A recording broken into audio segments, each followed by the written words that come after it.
And we're live.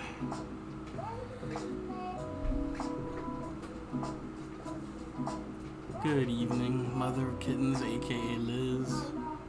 Am I coming in okay?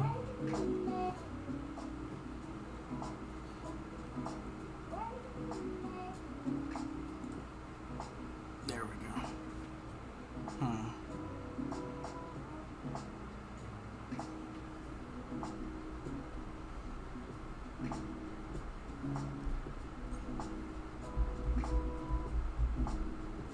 Yeah, that's gonna have to work.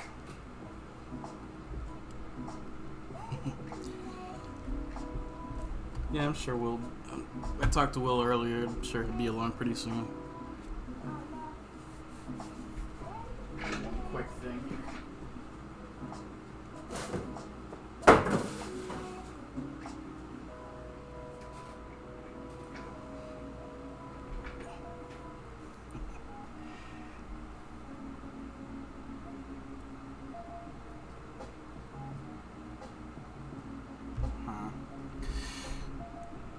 Working with a new camera, so there it went. When it focuses, it's actually a lot better than the last one. That was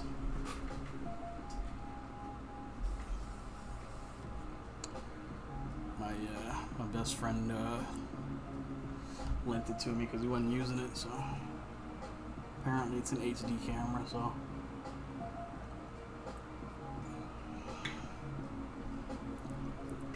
I said, it gives quite a bit better of a picture of than my other camera that I've been using. Almost too much of a picture. You're seeing way too much of this that that's where I push everything aside when I'm streaming so that nobody can see all of the discarded and chopped up Amazon boxes. Hey Will, how's it going?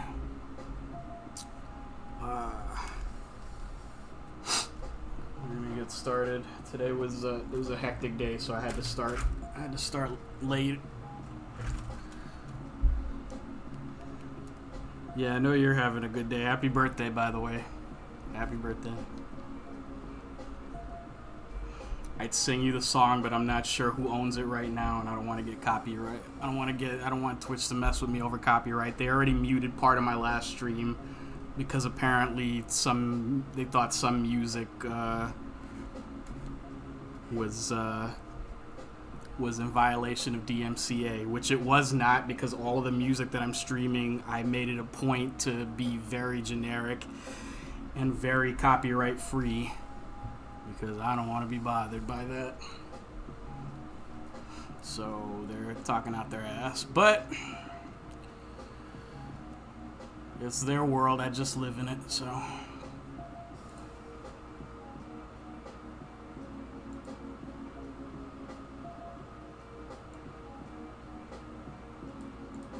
The Robot Co-op actually bought the rights to use some music thing. They hit with muting every time. But yeah, that's because I know what you're talking about, like stuff like Robot Co-op, though. Like you can enter into like an agreement where you pay in for the rights to certain music. I guess I'm gonna have no choice but show you guys my messy bar in the background here, based on This new camera has a weird aspect ratio, or maybe it's the correct aspect ratio, and I've been doing it wrong this whole time.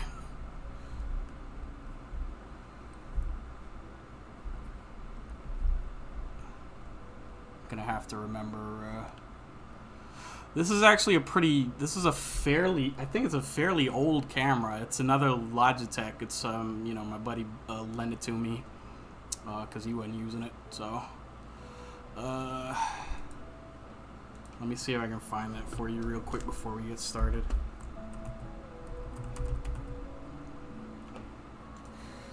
Let's see.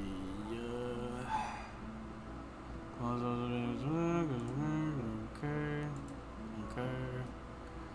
No, that's not working. Oh. Yeah, it's not gonna let me look at that.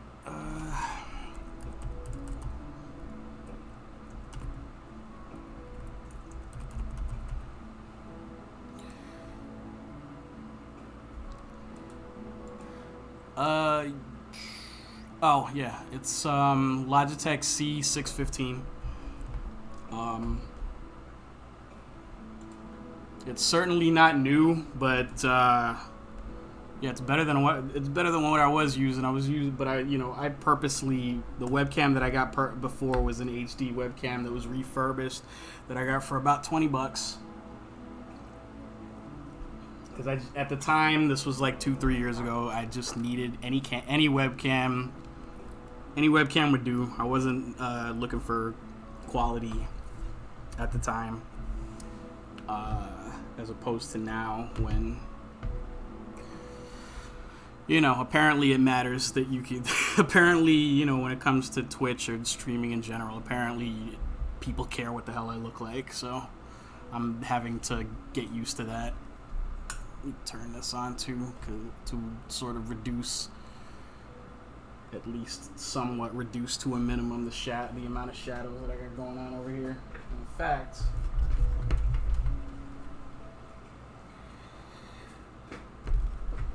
let's see if this works. This is my favorite thing about my whole new apartment setup is everything is remote controlled. Light goes on, light goes off. Yeah, that works. You can see less of how cluttered that background, all my stuff in the background is.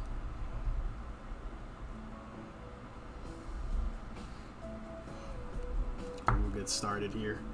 There's enough friendly banter. Time to get to what you guys hopefully came here for. We're using a smaller piece of paper here just because while I have no problem doing longer streams for the most part,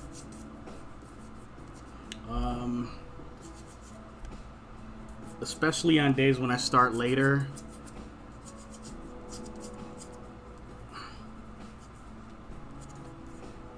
I don't want to have you guys here till all hours. I mean, I know you're a couple of time zones away, so it's not that big a deal for you, but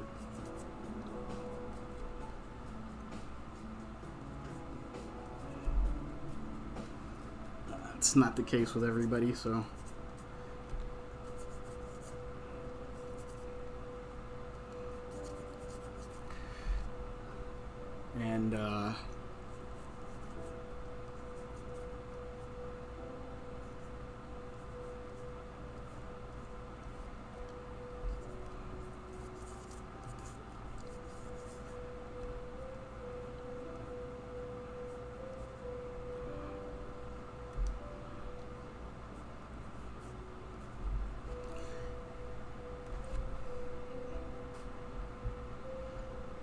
And like I said, today particularly is I'll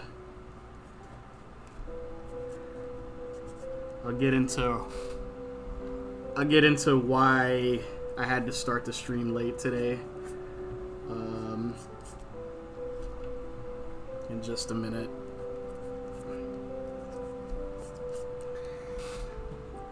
It's it'll be a funny story later when I'm not quite so directly reminded of why.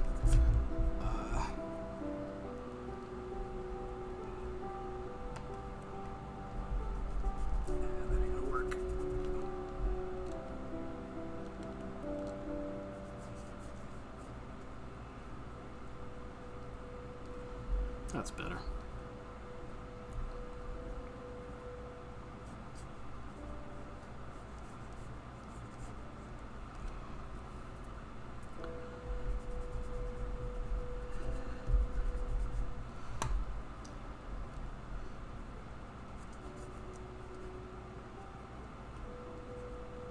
So, picture it. Queens, New York, year 2020.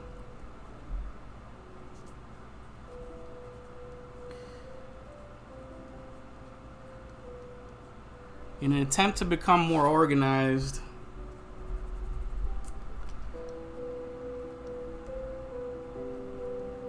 I actually a couple of days ago got I got a little oh crap. Focus, jerk. There we go. Not you guys. This camera gets funny every once in a while. Hopefully very soon I'll be adjusting my setup and the camera will have, I hope, less trouble focusing. But it's a little, it has a harder time when I'm drawing in pencil, probably because the lines are lighter and it probably is less obvious what it's, what it's supposed to be focusing on. Even the best webcams are only intuitive to a certain point. Anyway.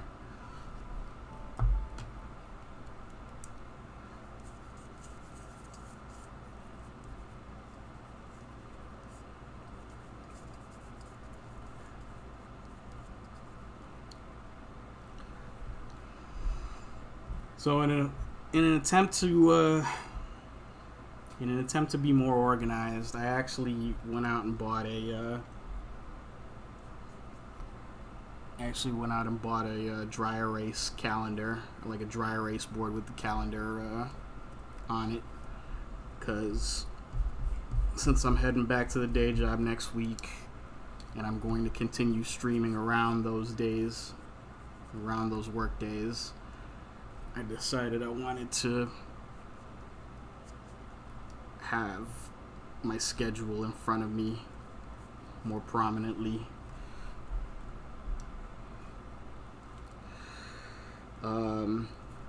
So I got it. It works pretty well, There's nothing much to it, except for the fact that I actually put it on my wall right here on this side. This is my camera, and behind my camera and my microphone I have a monitor, and right to the left of that monitor I put my calendar, and I stuck it to the wall actually using tape. I was using double-sided tape.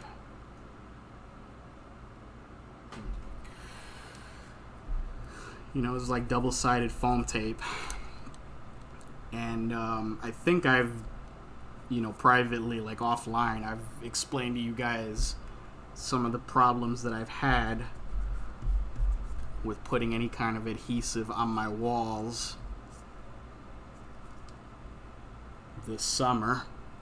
And for anybody who may be watching this or listening to this and are unfamiliar with my problems, that is, it gets pretty humid up here sometimes when I don't have a fan or an air conditioner going, and that starts affecting the adhesive that's sticking to the wall. Now, sometimes what actually happens is it doesn't affect the adhesive at all. Sometimes it starts to affect the paint on the wall that it is sticking to.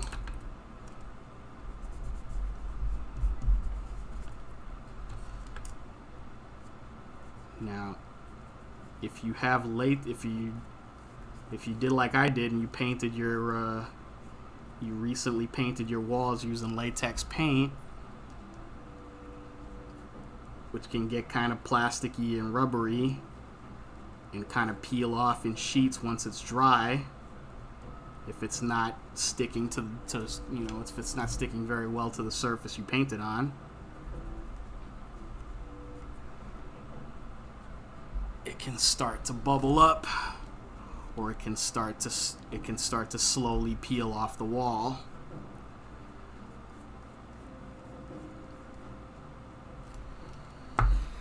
Yeah, doesn't sound too good already, does it?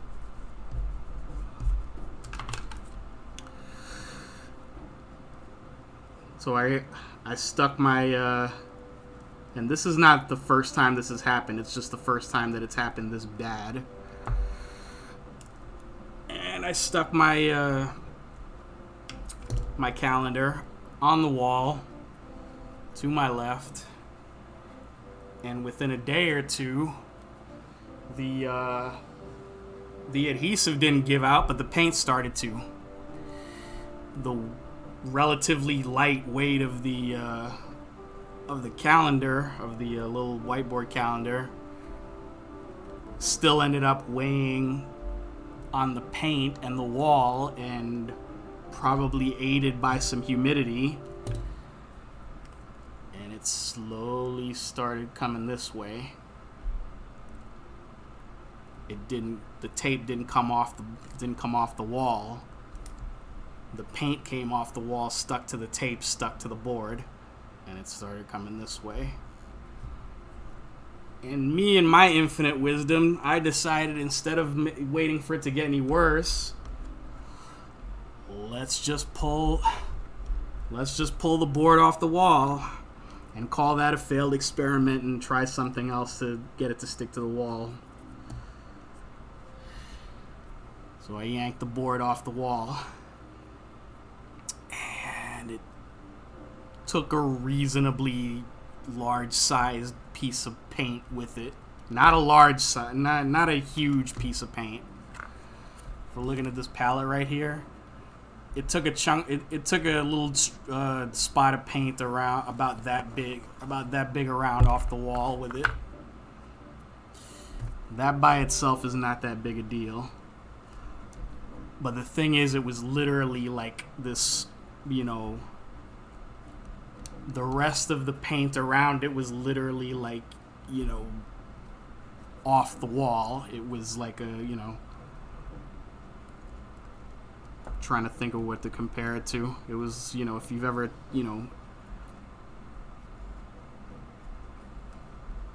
if you've ever peeled latex paint off a wall, you'll have an idea what I'm talking about. I'm gonna leave that for now. I want to do a minimum of pencil artwork on this one today. Actually, let's put these closer together. So yeah, a big old chunk of paint missing off my wall.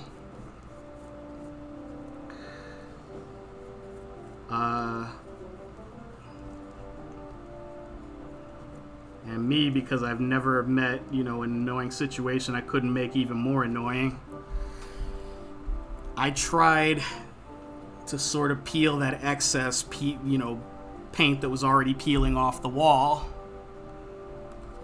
And I started peeling it, and peeling it, and peeling it off the wall, and it just kept I just kept taking more paint off with it.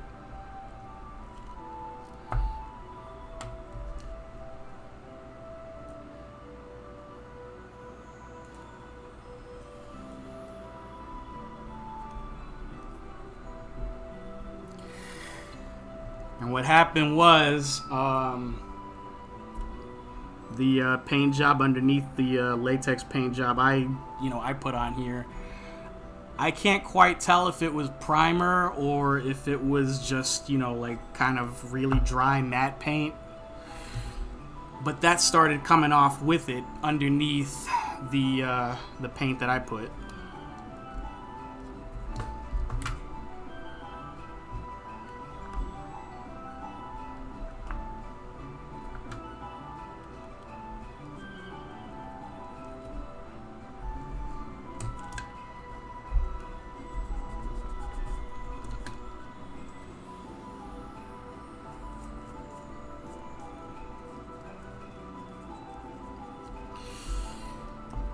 Yeah.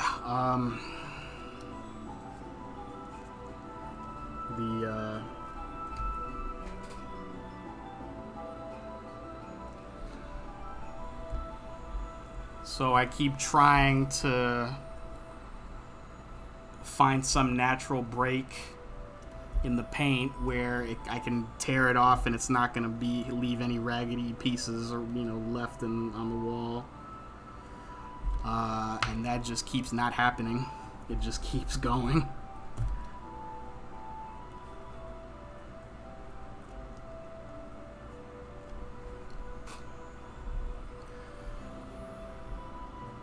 And it not only takes, I'm not only taking my paint with me, but I'm taking the paint underneath it with me too.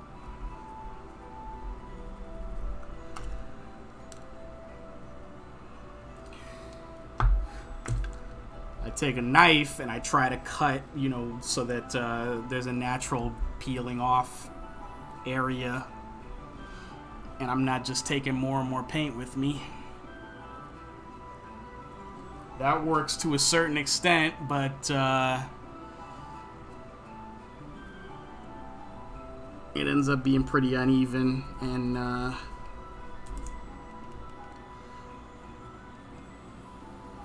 by the time I'm done, yeah, tried a knife. That was the only reason it didn't get even worse.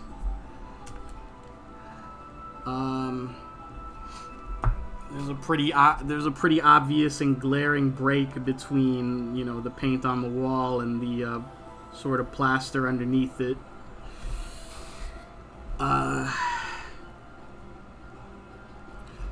So in order to smooth that out, I had to spackle the places in between, because whenever I actually do paint over this, I wanted it to be at least slightly less obvious that there was a huge accident that occurred there.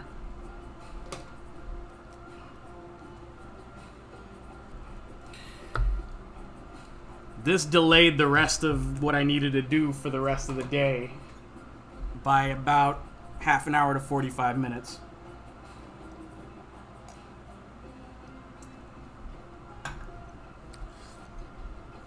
This is what it looks like.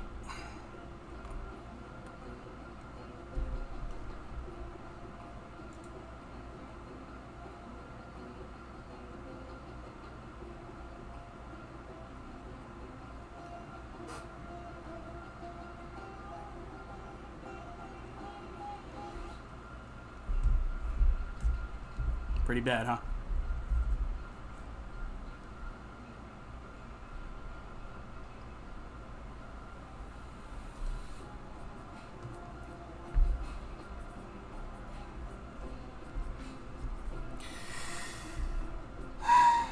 So,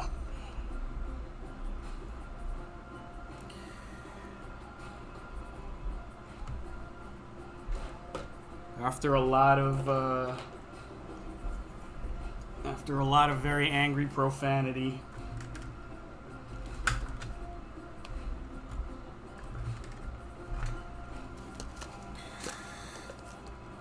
I decided to at least make one thing in my life slightly easier and just start tonight's stream a little bit later than usual, while I went out to go get some of the things that I was going to need to fix that.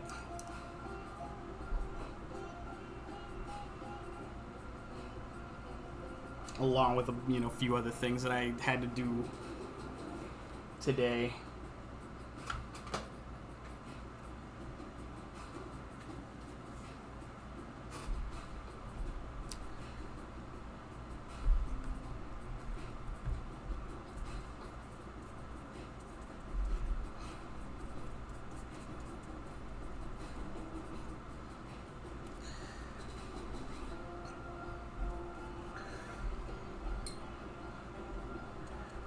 we're gonna base color this a little bit.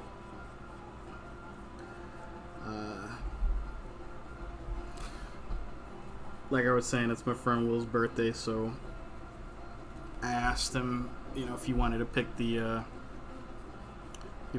subject today, and he threw out Hellboy.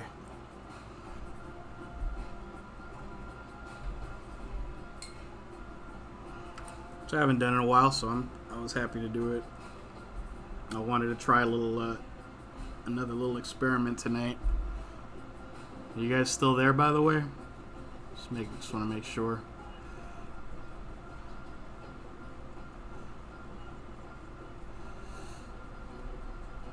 Okay.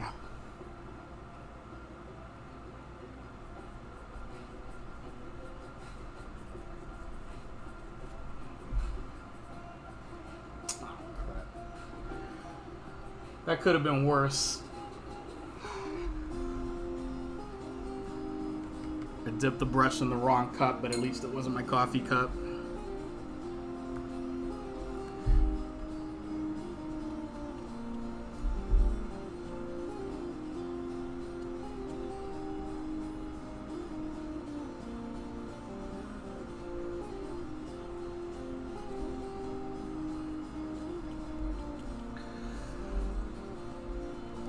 This stuff is also not strictly watercolor paper, so it's gonna buckle a little bit more easily than the other stuff. The other stuff was made for that. It's so good. This is good too, but not as good.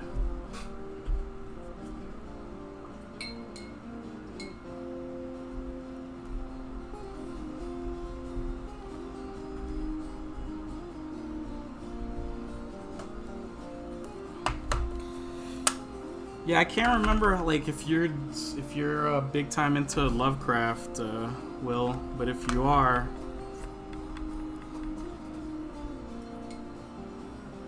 even the stuff, even the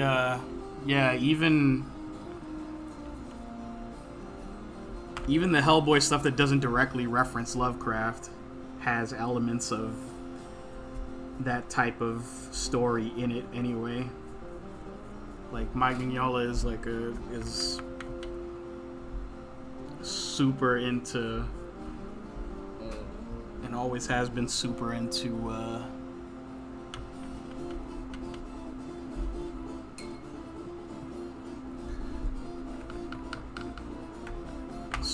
Lovecraftian lore and creature mythos. Oh, it's Lovecraft's birthday too?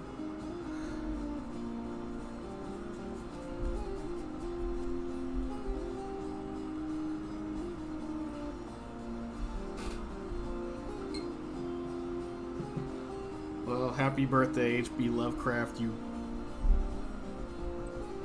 creepy ass weirdo, you.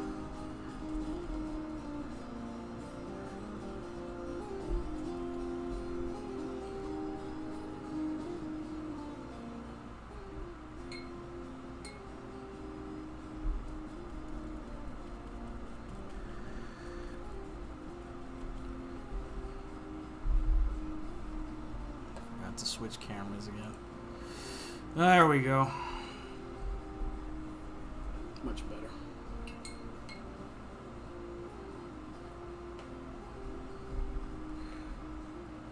I'll try some other stuff here in the background.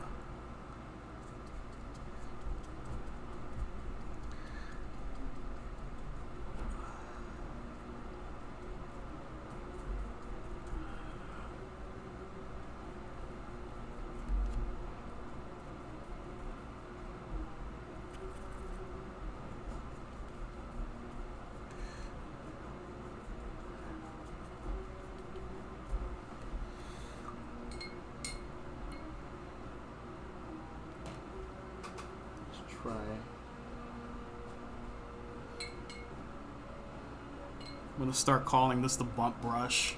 This right here. This extra long filbert brush that I recently got back because the handle is long and it bumps everything else on my table. It's hitting the lamp, it hits the lamp, it hits the camera, it hits the microphone, it hits the other camera.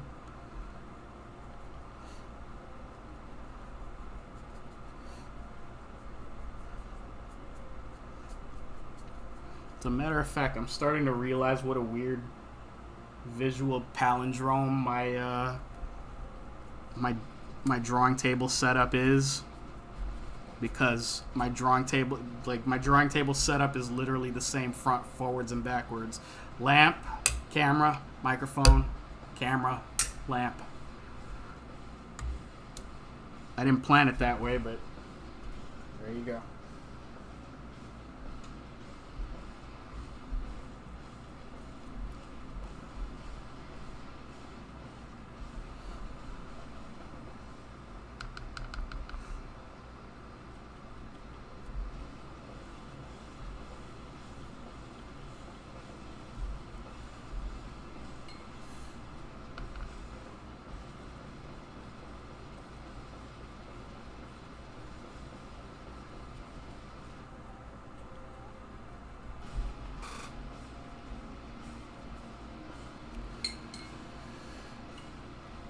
Yeah.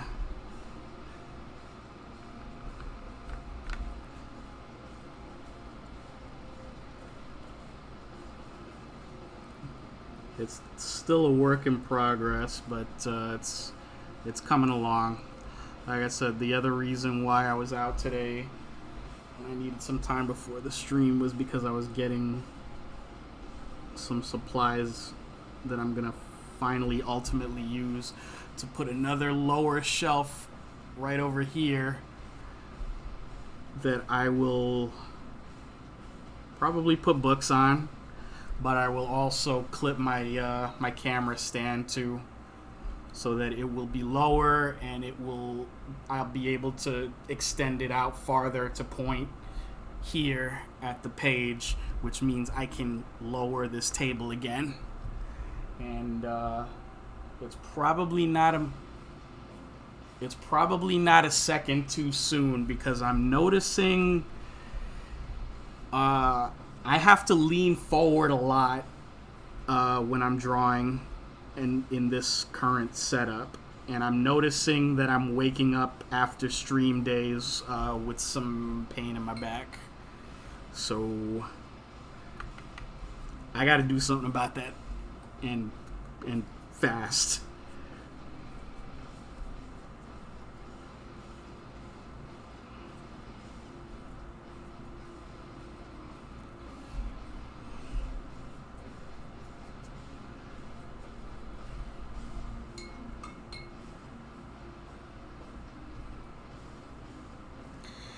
Now, the other thing I decided I wanted to do, and I told Will about this, he said he was interested in seeing how it goes. I'm a little bit interested in seeing how it goes too, because I have no idea what the hell it's going to entail, but I wanted to go the entire stream without inking today, which means doing all of the dark shading that I usually do with ink and just using darker paints. I also don't want to use any black paint at all today, and I want to see what I can do with darker shades of, in this case, red, because we're doing Hellboy today, clearly.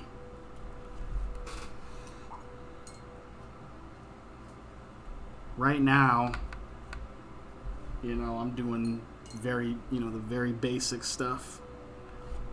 Matter of fact, let me get down here, and I'm gonna drop this down here too. This is the other thing I like about this camera setup. I got a longer cord, so I can actually bring this camera forward on the tripod, and you guys can actually see what I'm doing down here a little bit more closely. And it also means that we're not focused on my damn face so much.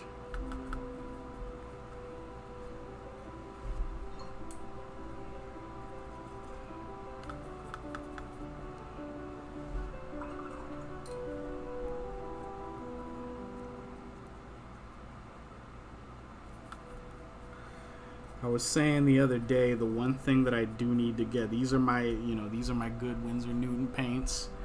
The only thing I don't like about them is that the brown, the darkest brown that I got in here is not nearly dark enough.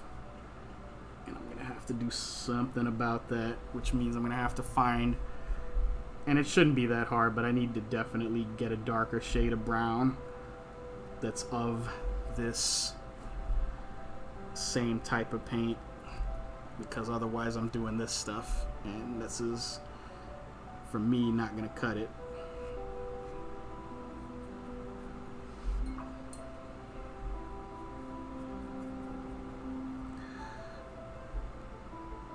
However, once again, like I said, this is just base color. I'm gonna attempt to make this a shorter stream than usual, but we ain't done yet by a long shot. Trust me.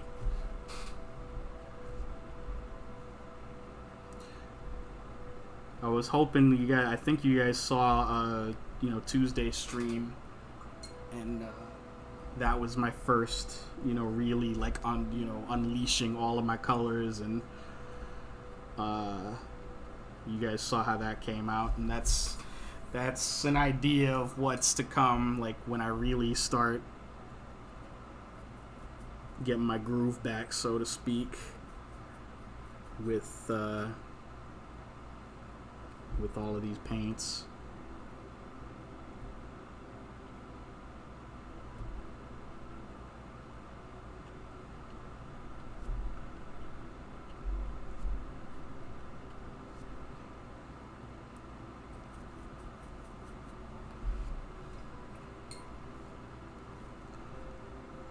Yeah, thanks, Will.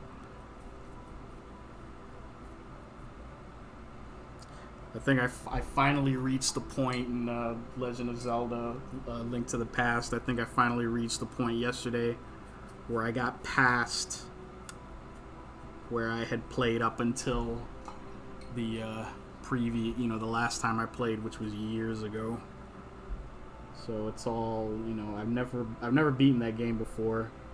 So it's all new from here on out, and I'm having fun with that too.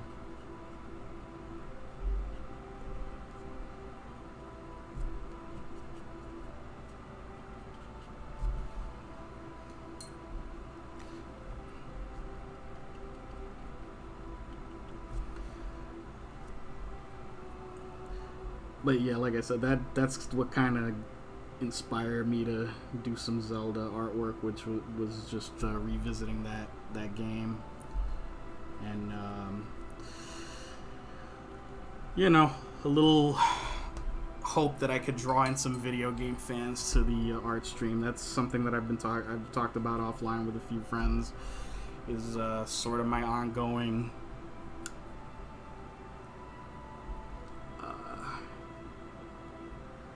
struggle's probably not the right word, but my sort of dilemma and my wanting to attract viewers to an art stream on a largely video game centric platform.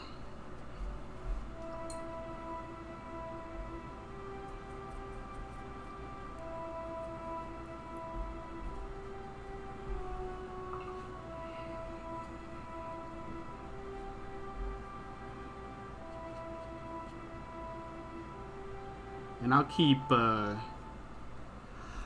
at that. There's a few things that are gonna be recurring, and I'm gonna see how well they do.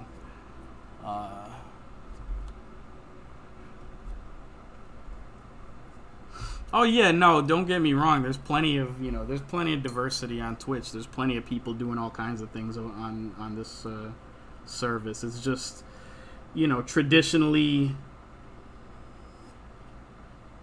it was largely founded and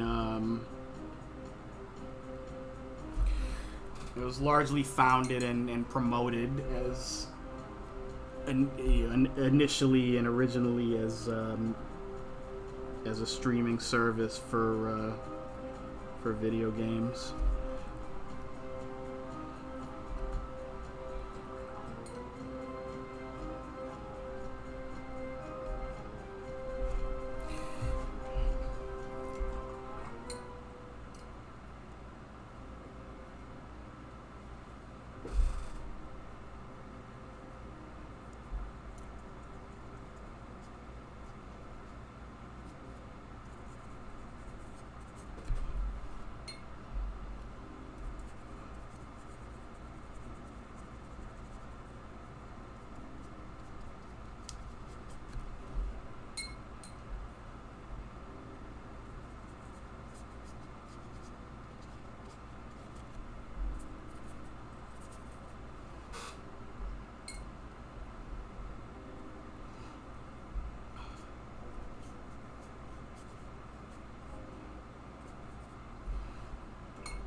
we're gonna attempt to have something resembling a background here. At least, sort of. You guys will see in just a minute.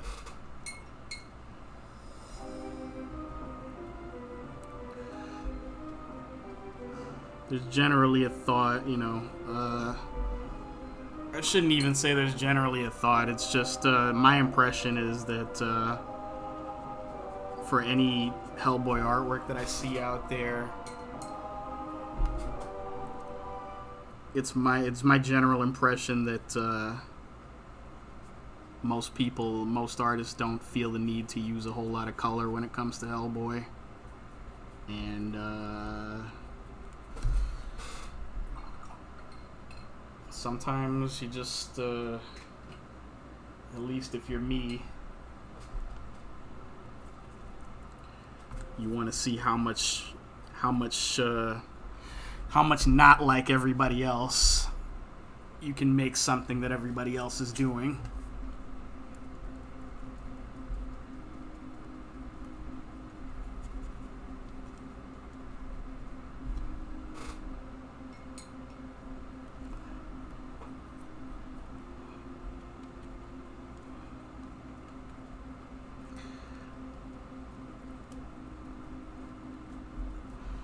This is gonna look very rainbowy for a while until I start blending more of this stuff in, and until I bring in my much thicker, much more opaque, much more blendable colors.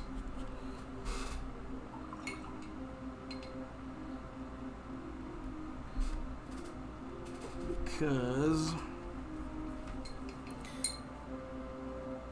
no, don't want that. This is how stubborn I am.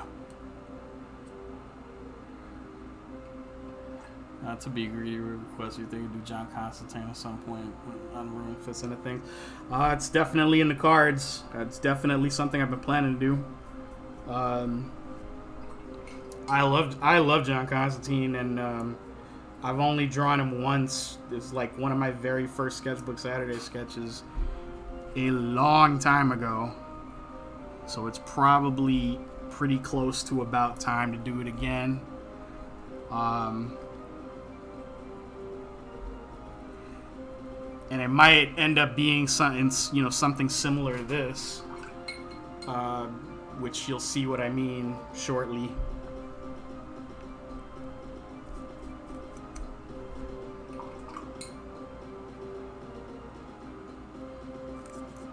But John Constantine has always been, another character where you can play around with a lot of supernatural creatures, and if you want to scratch that itch,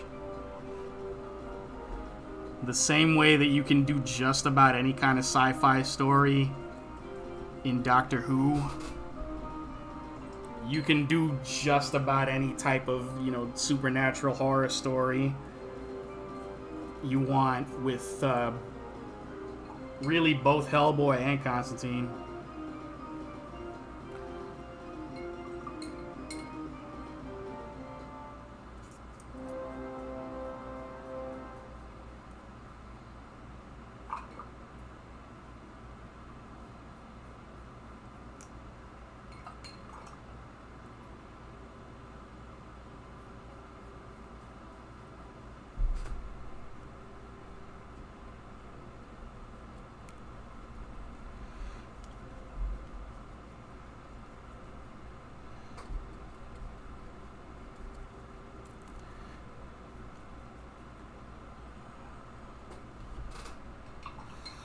We'll let that sit for a minute.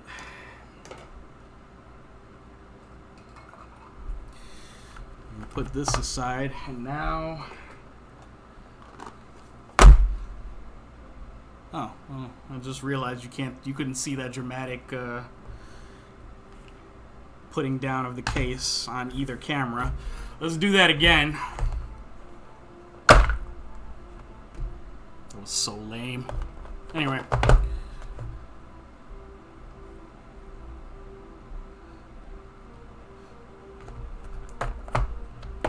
That meant that was intended to be a lot cooler looking. That looked way cooler in my head. But we'll be fine. Get this palette out of here without dropping the camera. And we're gonna need all the red.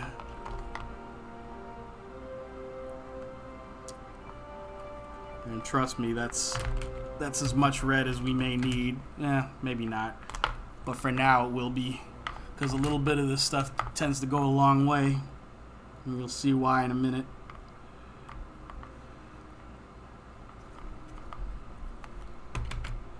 What else we got? Yellow.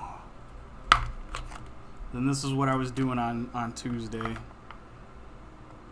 And I may not do this every stream. But I like having the option. I very much enjoy having the option.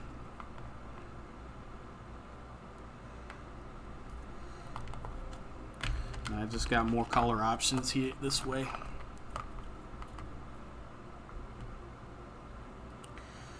This is, you know, accumulated over the last 2 years. Now I finally get to go nuts with all of it.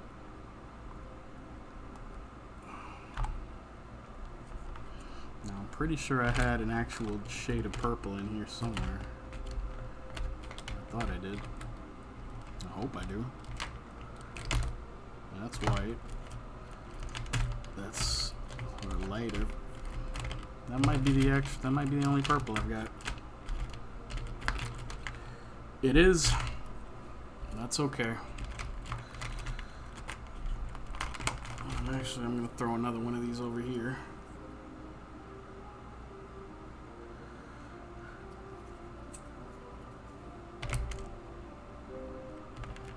And I'm gonna put these together.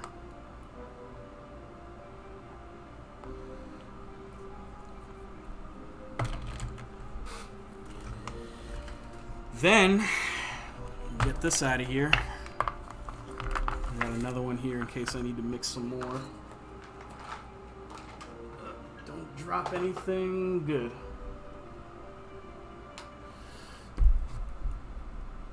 Then use one of these.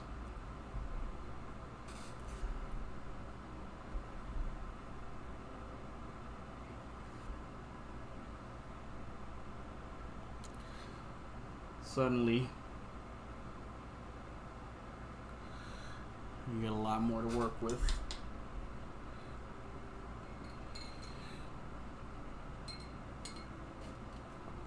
Now it's still unclear what kind of color this is going to produce.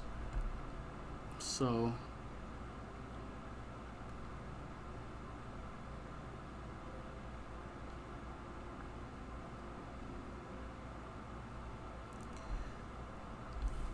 I'll move this over here so you guys can see. As a matter of fact, let me switch these as long as I remember to change it back later, because this is where the action is happening right now, so to speak. This is my idea of action, but then again, I'm an artist, so my life is not very action-packed.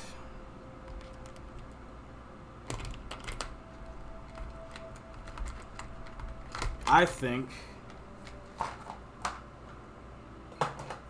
there's one color that might be missing from here. And this is indigo. That's an incredibly dark blue with a hint of green. Now, what's it gonna produce when I take those three and put them all together? Well, let's find out.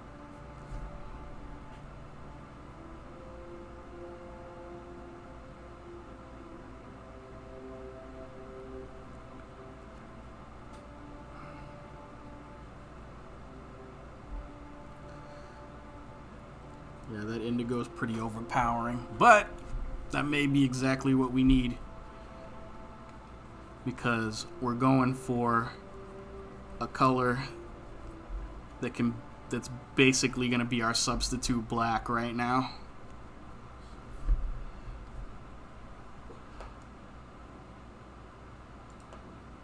I told you I'm not using ink today, so I'm going to try to invent ways to not have to.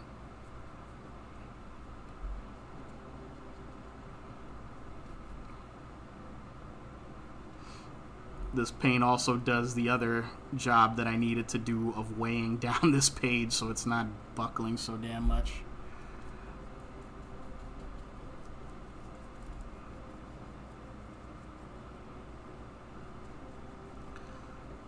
What's going to happen is that's going to look like a whole lot of chaos by feathering all of this crap out of here. But what I rediscovered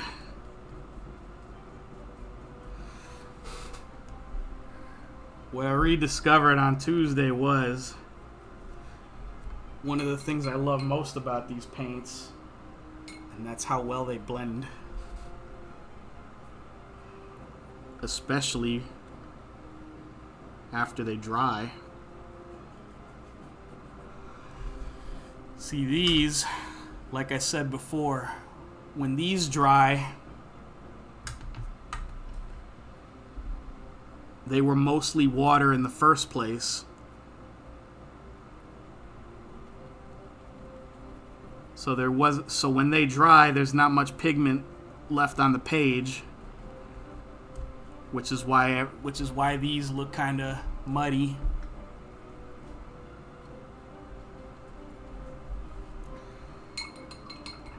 Which is why these all look kind of muddy and transparent, and not at all what I usually want them to look like.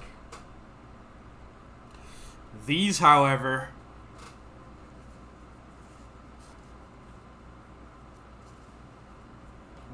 this is gouache. There's actual pigment in this paint.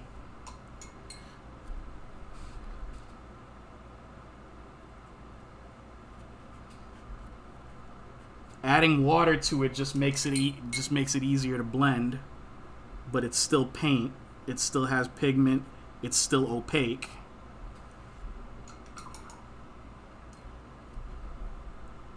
It's not nearly as difficult to mix,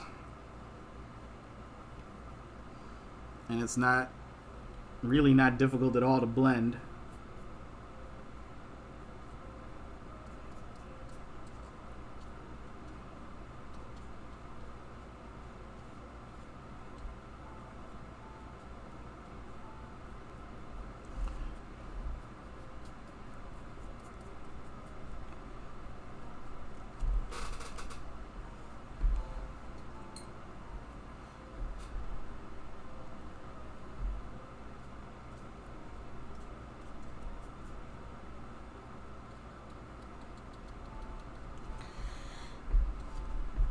And I'll show you, like, this is one of those things where, like, I know what this looks like and I know what this feels like when, because I'm actually doing it. But, like, if you're somebody that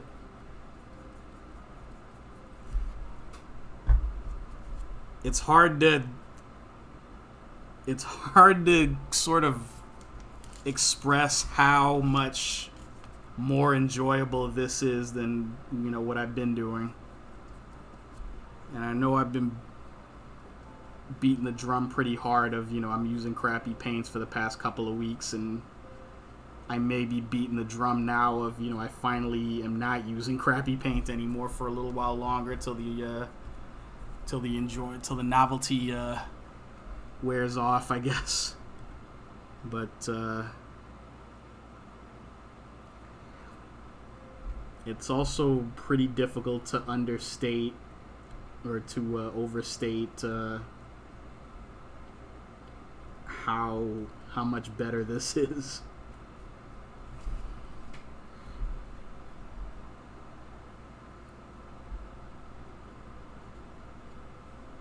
And this is, while I'm still using this stuff. Wait till this also makes it a lot easier to get into my usual technique of larger details down to smaller details.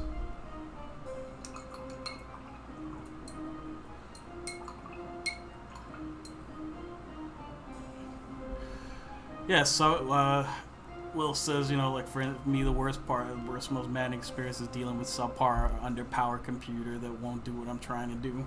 Yeah.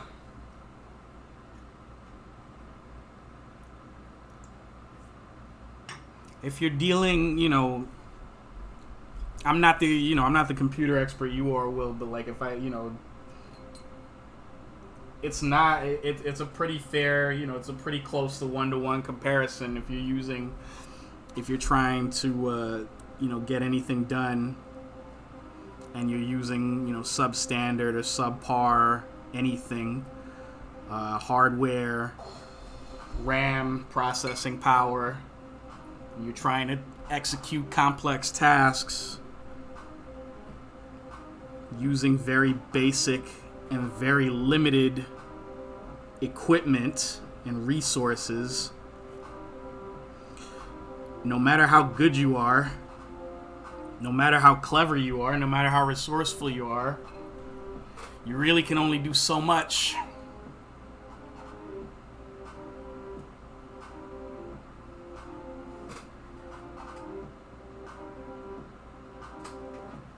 And I do believe, I'm a firm believer most of the time that,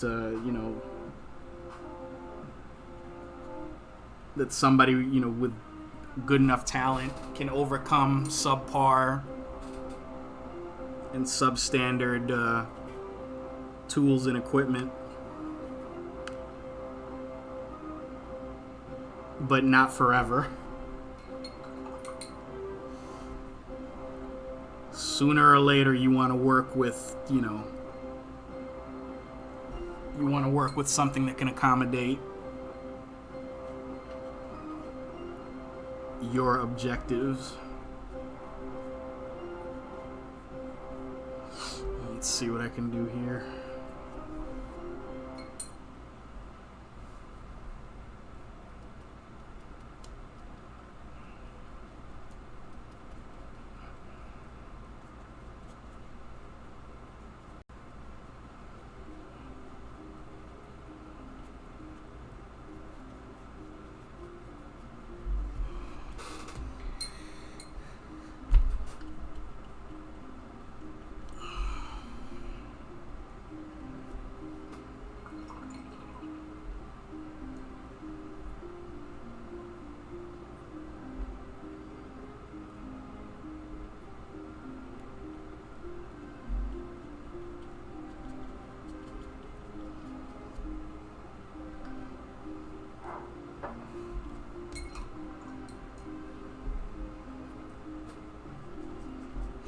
Now, yep. That's the red that I was waiting for, that I've been waiting for. Now we can start doing some things that I want.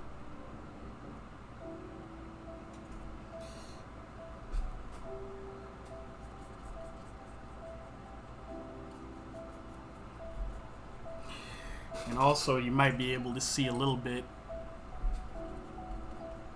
As long as this stuff stays red, it starts blending by itself. Sometimes that's good and sometimes that's not what you want. I will say it's a lot easier to control and a little bit easier to manipulate with these types of paints too. So there's that. See, this is where, by the way, all of my, my brush pens, my water brush pens come in very handy. I got one with a flat brush, and these are perfect for blending these little areas together because I can always make the brushes a little bit wetter if I need them to be.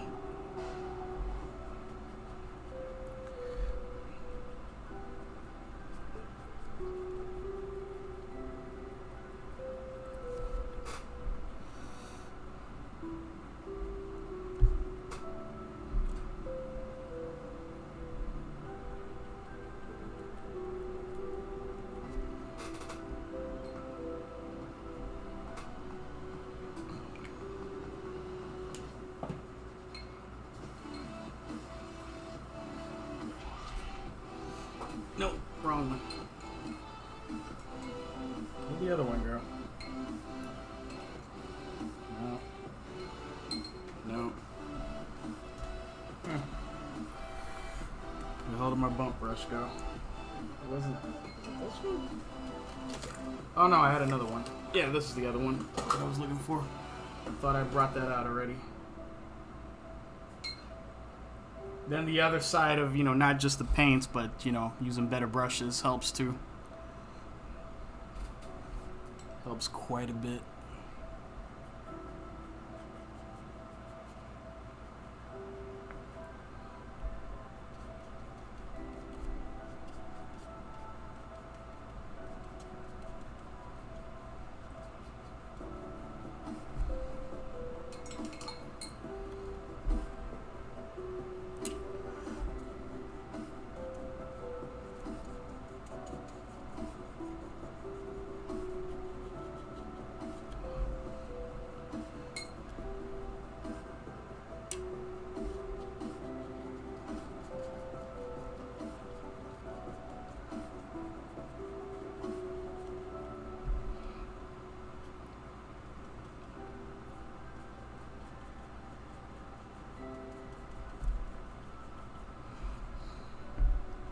Much easier to do these sorts of things.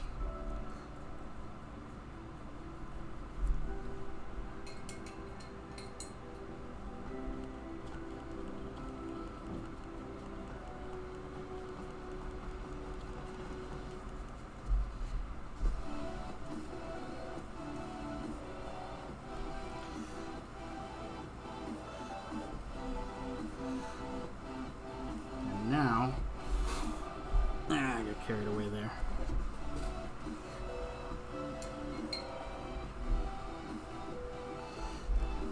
Yeah, I'm loving the colors too, actually.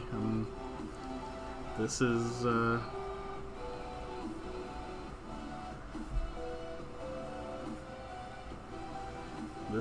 This is what I was hoping for. And it's gonna produce much better work, trust me.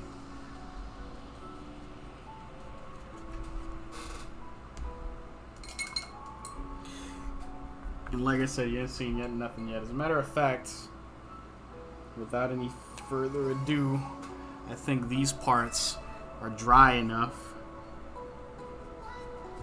to where now I can start doing this.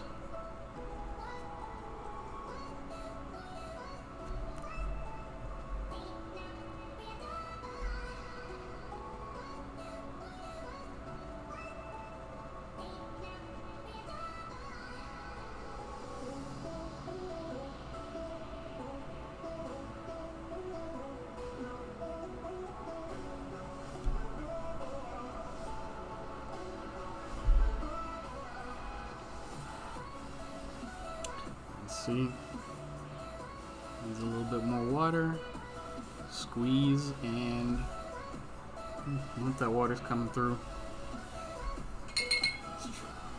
let's see.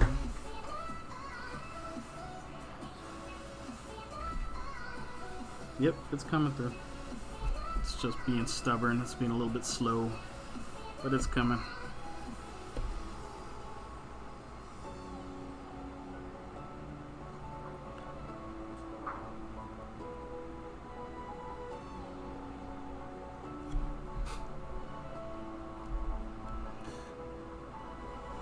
What you end up doing is picking up a little bit of the color over here, and when you bring it out here, there's less of it. It's still blendable, but instead of dragging, you know,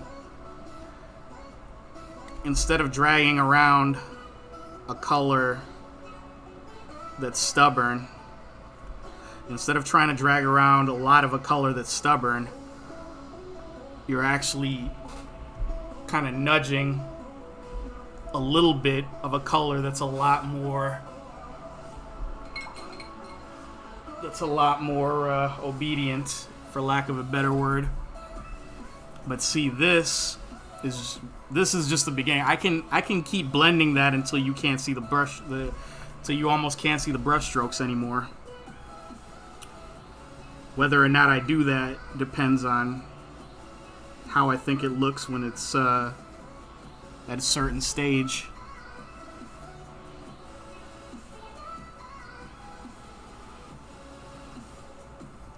But this is how I did, like, you know, if you guys, I always go back to, because I think it's so far, it's the best thing that I've ever done in watercolor. But like about a year ago, the Voltron Legendary Defender painting that I did, and that's on my Instagram for anybody that's listening or watching. That Voltron Legendary Defender painting that I did. That was ironically like you know, on a night that, you know, I don't feel like really using a lot of black. That was the night that I, you know, first started really using black, you know, black gouache and blending it with brighter colors. And the outer space effects you can get with something like that, like, I didn't want to be done with that painting. I really didn't want to be done with it. It was so much fun. And I really liked the way it came out.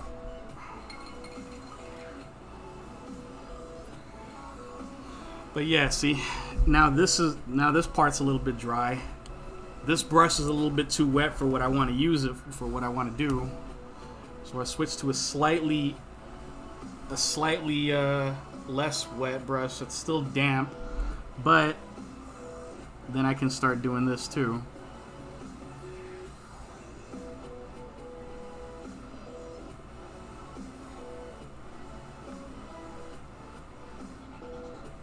And then you start seeing all kinds of different shades of the same colors going through here and there.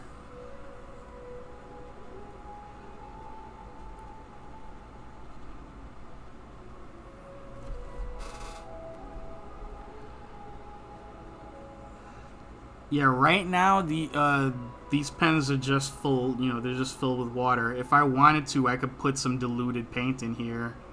I would worry, I mean, you just have to, like, afterwards you just have to clean them really well, because otherwise you could get some of it stuck, like, not up here, but in this part where it comes down to meet the brush tip. If you clean it very well and soon after using it, it's not a problem. But I kind of prefer doing it this way. At some point, I might try doing it the other way.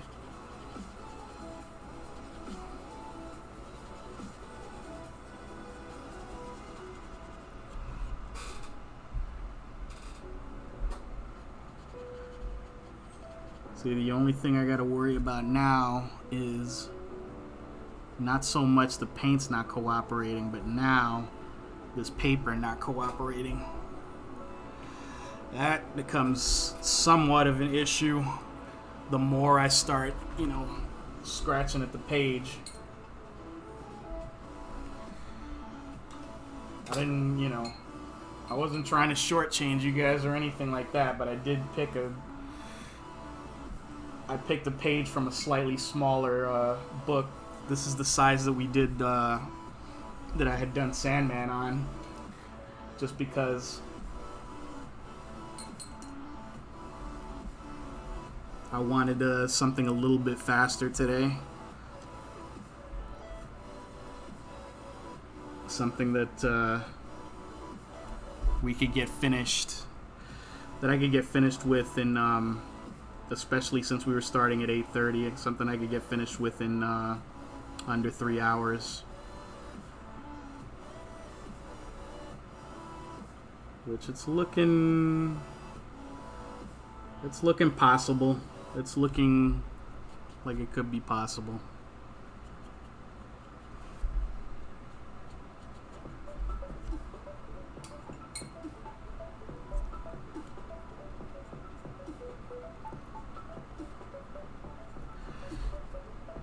I'm not gonna say for sure either way, because I thought I thought the Zelda stream was going to be a quick one, and that ended up going 4 hours and some change. Because there was just more and more things that I saw that I kept wanting to do to it. And poor Lindsay stayed up the whole time with me as I was working on that, so...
Now that we got that going, we can also start thinking about some highlights.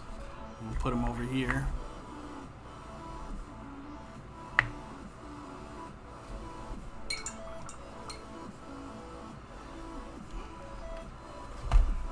And this is a bravery test of sorts.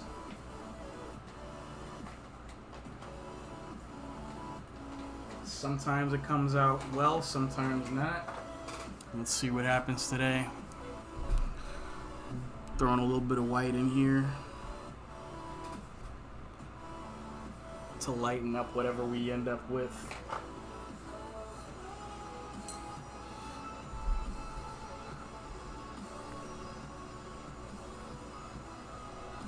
The slightest bit of red and then more yellow. Messed up my whole yellow doing that, but I may not need to worry about it. We'll see. I can always pour more if I have to. I'd like not to, because these paints ain't cheap, but we'll see.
I want to kill all of this red, but I also don't want it to look too flat, so...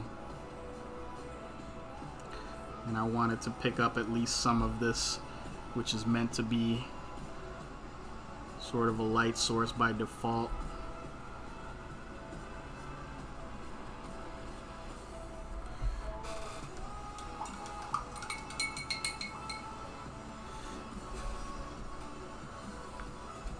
And then you just... That's gonna need some more red, I think.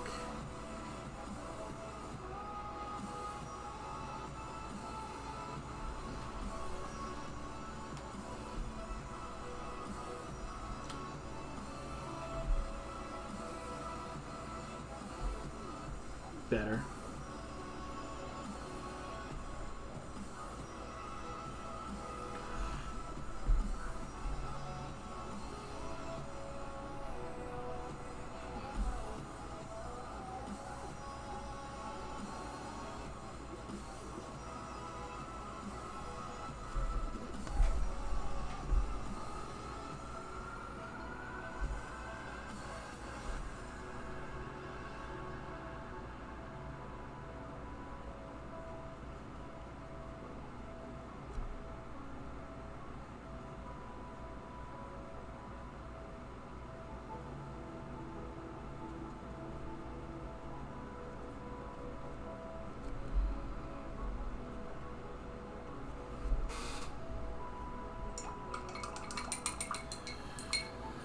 And then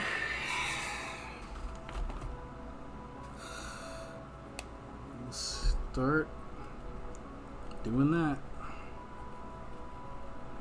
And start blurring the spots where it came in.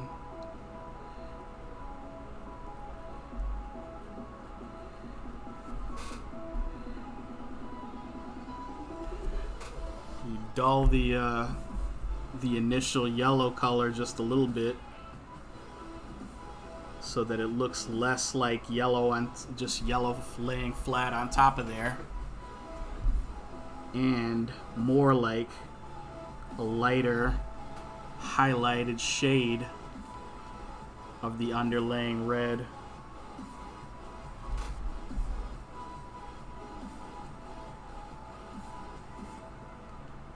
I don't want to overdo this effect, which I may have done a little bit here, but I think I can fix it. Bring some of this down here, and this will blend in quite well.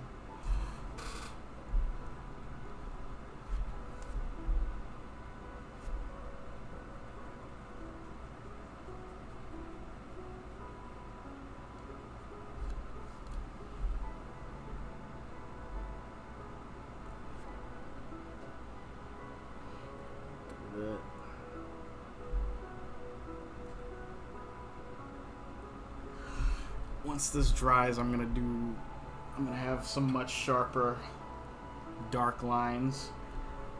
I'm holding off on that for one reason why I'm holding off on that is because I haven't come across a shade that I want to use the same way that this is my substitute black up here. I haven't really found a shade down that I want to use down here yet as my substitute black.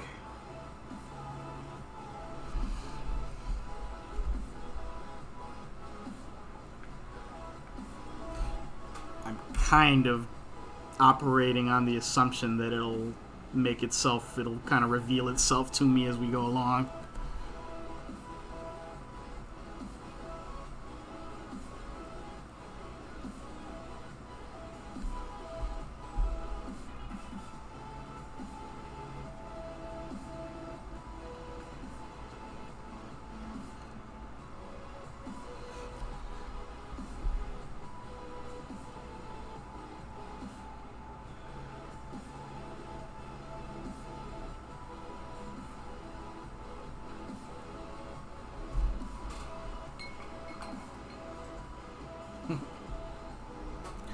Little brother just called to say happy birthday.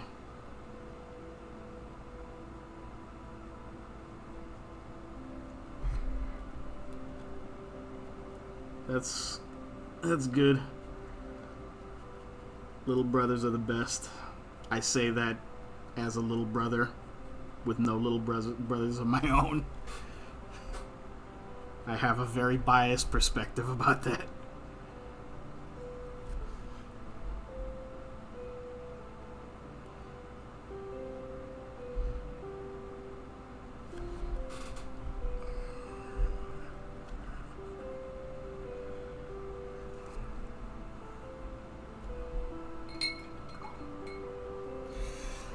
Now, again, you take that same color, that same shade.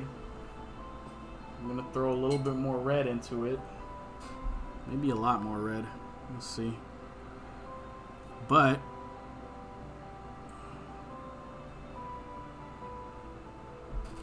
I'm also going to throw a lot more white into it.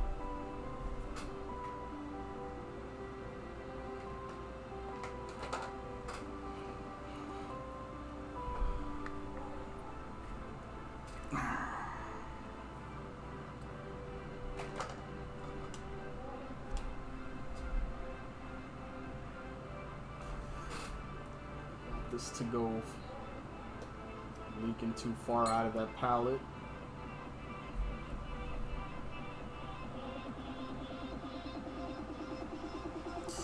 Yes, that's what I was going for. That's it. I'm not even going to use that. I'm going to use this.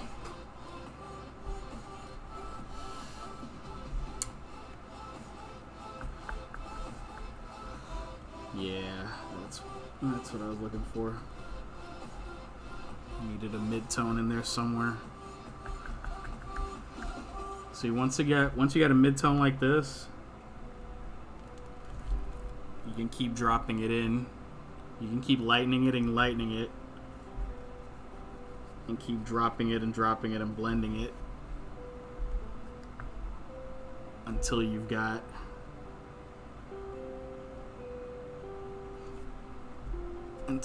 something that's very close to white, but not quite.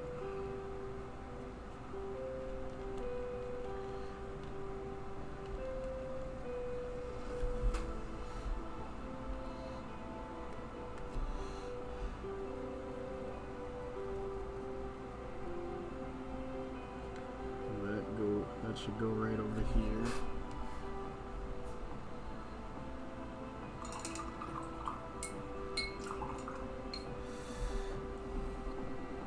Sometimes it helps to verbalize, it even helps me to verbalize some of what I'm doing, because so much of what I do is kind of instinctual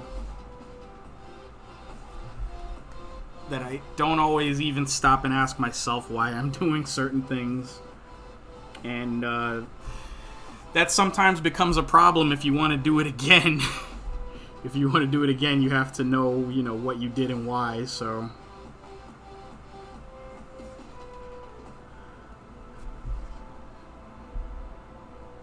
kind of saying it out loud is a way of reminding yourself, oh yeah, this is why. And I believe that's gotta dry a minute. We'll come back to that in a second. I'm gonna blend this some more while it's drying.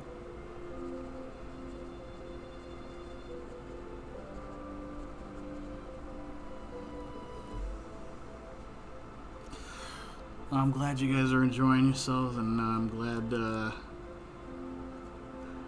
glad I don't sound completely like I'm talking out of my ass, so that's a plus.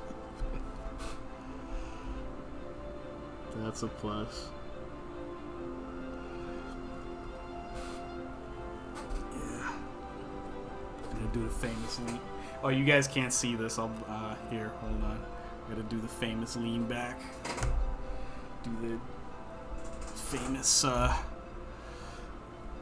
look back, looking back at this at a distance, and make sure it's looking right. All right, now this is still drying, and oh, God, this is one streak that I'm gonna end up not breaking tonight. So, the streak continues. The hair dryer. Be right back.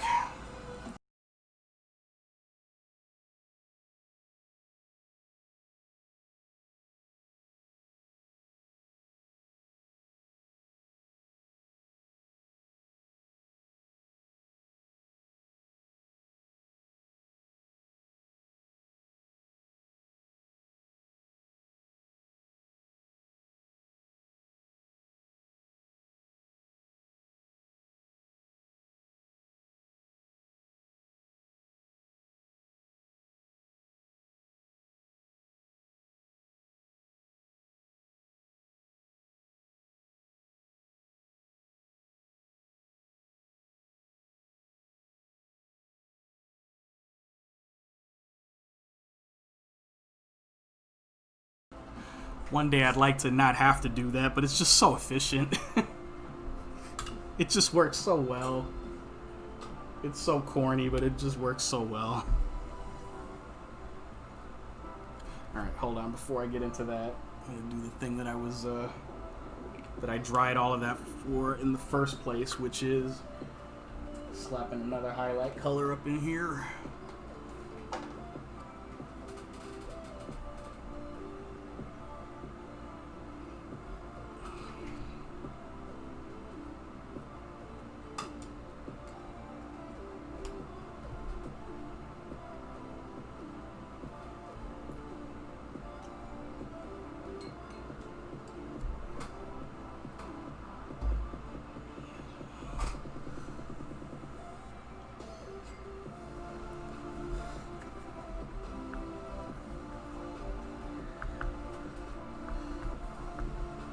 Now we're down to like salmon color, which I expect I'm gonna try to use sparingly, but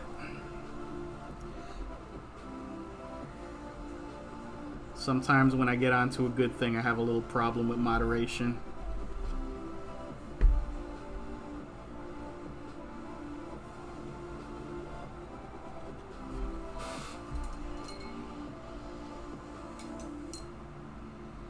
That's not thick enough. When you start seeing these little pools start to separate, that means your paint's not thick enough. It's too watery, and it's immediately blending with the color underneath it, and it's not giving you the opacity that you may be looking for. If you want it to do that, fine. You can always blend it in later, but it's going to come up pretty diluted. Unless that's really what you're trying to get, what you're trying to go for it, you got to thicken up the paint.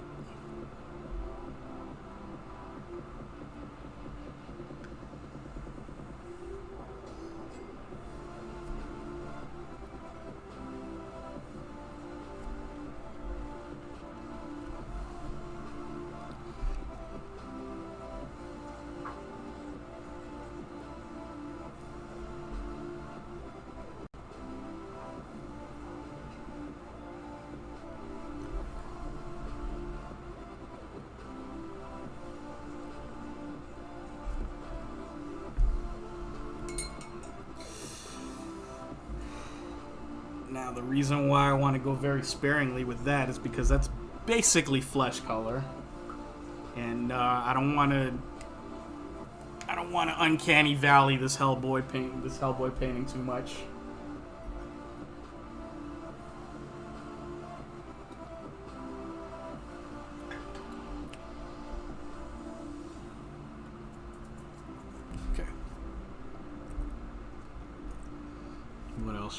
What else can we do? Well, at a certain point, you're almost. Yeah, I've thoroughly inspected this mug. There's nothing left in it, so it's that inspection is over.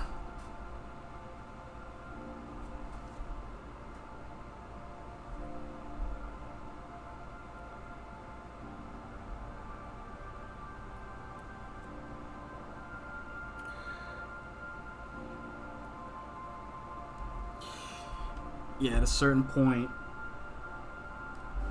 your highlight color is going to be almost pure white.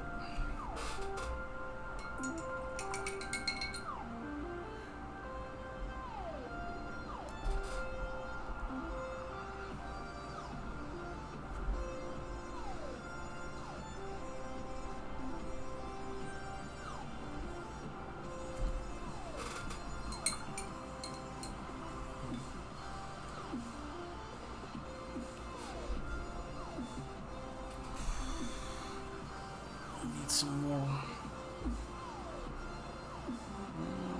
Turn this way a little bit. You can see the paints and the piece at the same time.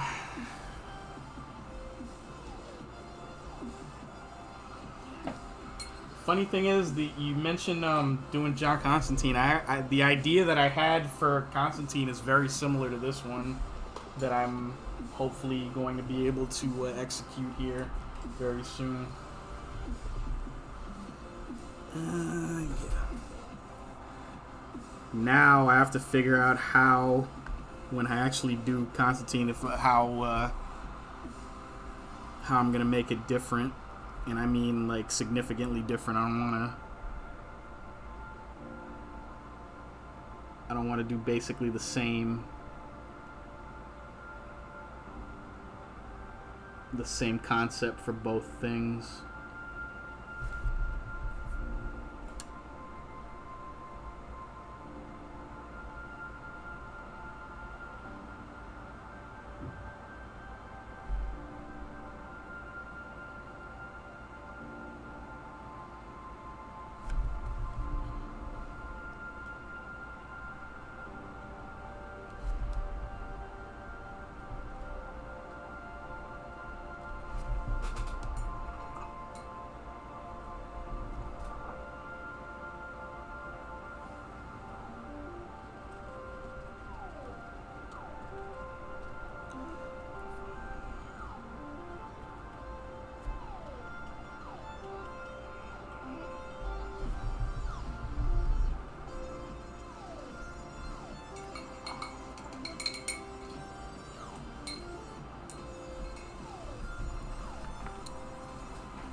Comes the tricky part. Blend this a little bit, but not too much.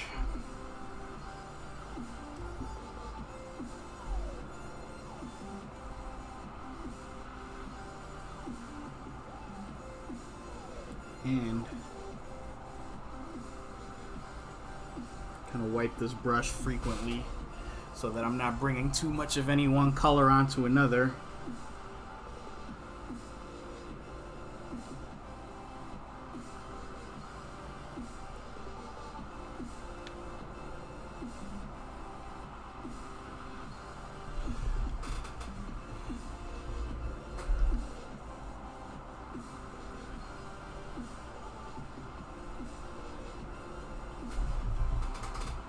Is me inking, except I just won't be using I won't be using black paint or black ink. I'll be using a different shade. Hard question: did you like any of the Hellboy cinematic adaptations? Yeah. Well, the Del Toro ones, I love both of them, especially Part 2. I didn't see the newer one, the one from like, it was last year or the year before that had with David Harbour as Hellboy. I didn't see it. I heard it wasn't that great, but you know, I'll still see it eventually. I like David Harbour. It was, and I like Mila Jovovich, who I didn't even realize was the villain in that until much later. But the Hellboy movies that Guillermo del Toro made, I loved them to death. They were, especially, you know, it was a little bit like, it reminded me of the progression between like Batman and Batman Returns.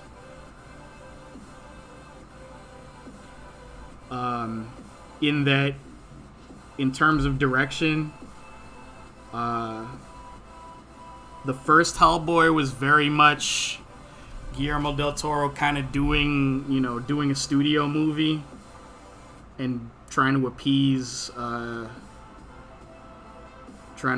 movie studio. Like he was, Blade 2 had been really successful, so he got a chance to do Hellboy, which was one of, Del Toro's got a zillion passion projects, but that was an early one. And then Hellboy ended up being pretty successful.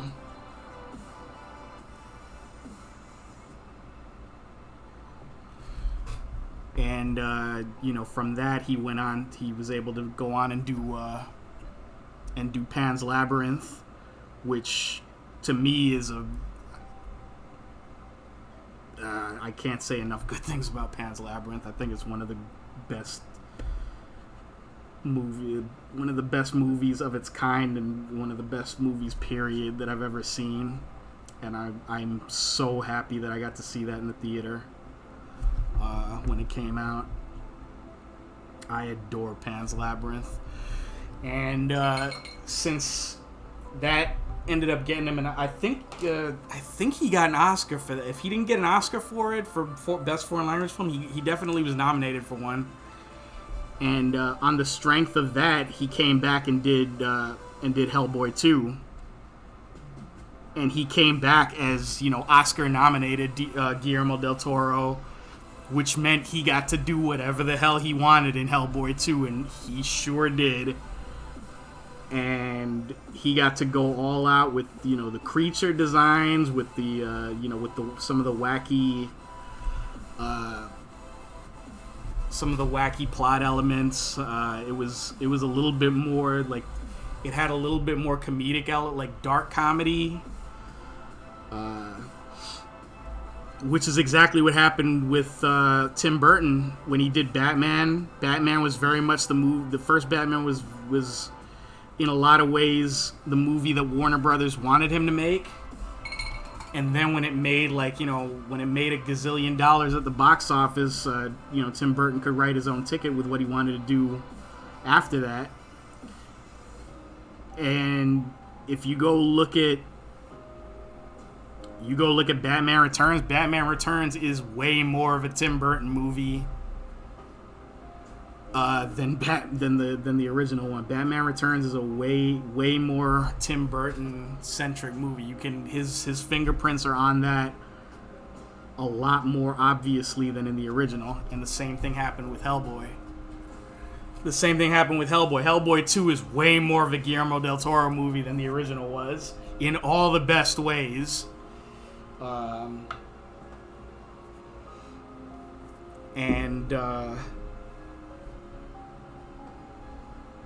But Del Toro is one of my favorite filmmakers ever. It hadn't occurred to me until recently, but I have seen, and this is, I don't think this is true of any other director. I've seen every single Guillermo del Toro directed movie in the theater except, I think, one. I think the only Del Toro movie that I didn't see in the theater was Mimic. And I think that was his first. Movie that he. That was his first English language movie. He did two. He had done 2 movies in Spanish previously that I don't think were released in theaters in America.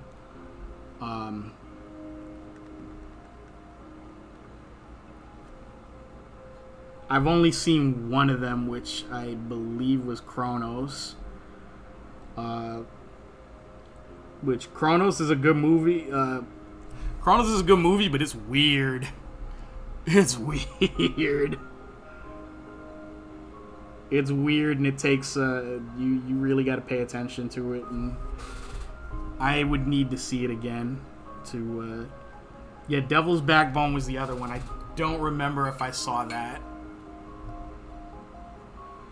But every Del Toro movie that's come out in the States since Blade 2, I've seen in the theater.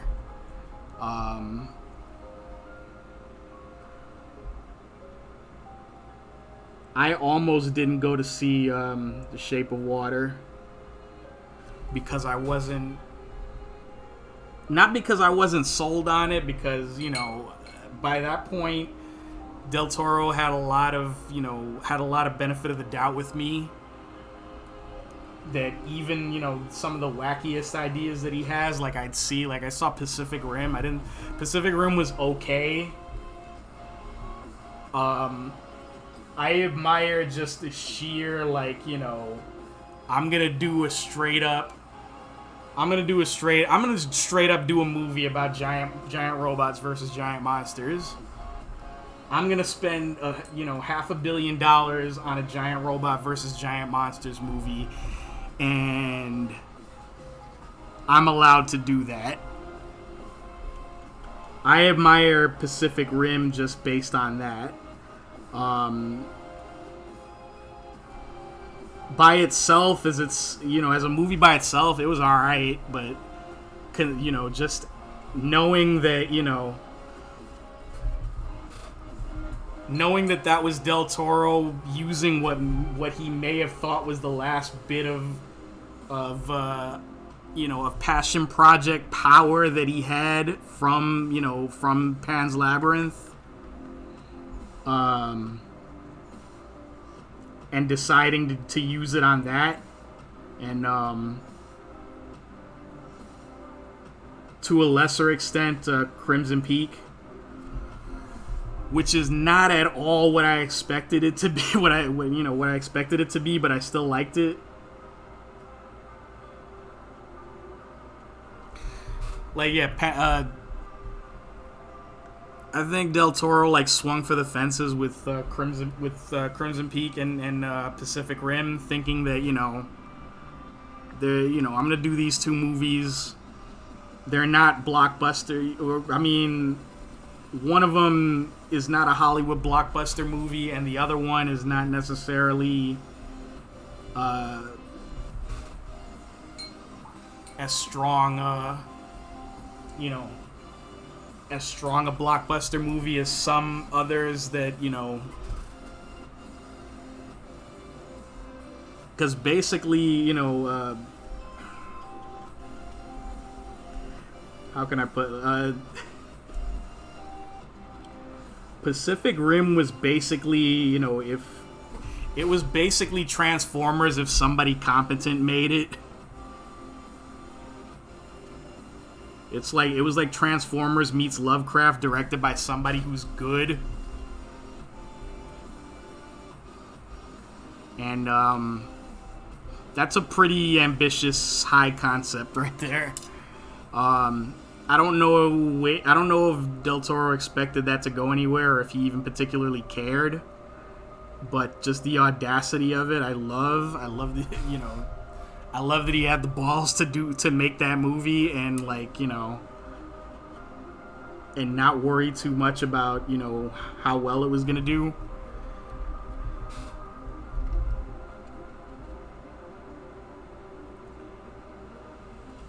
And I thought for sure that, after Pacific Rim and after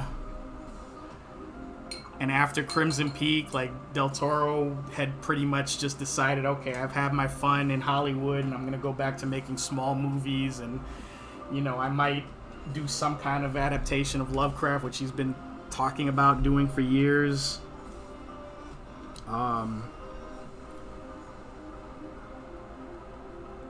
Then he made The Shape of Water, which somehow everybody ended up loving.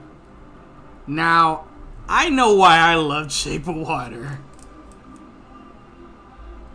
I loved Shape of Water because I'm a big old weirdo, and, I love, crazy concepts like crazy sci-fi concepts like that. I didn't expect that movie to win Best Picture at the Oscars. I would have lost that bet every time if you would have told me, who's going to win Best Picture that year.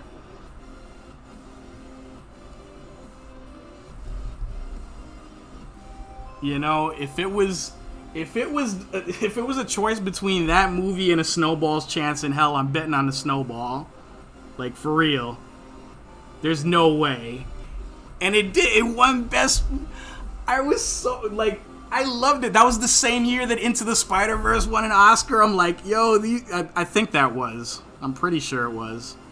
Somebody Google that for me before I say that for sure. But I think that was the same year that Into the Spider-Verse won the Oscar for Best Animated Film.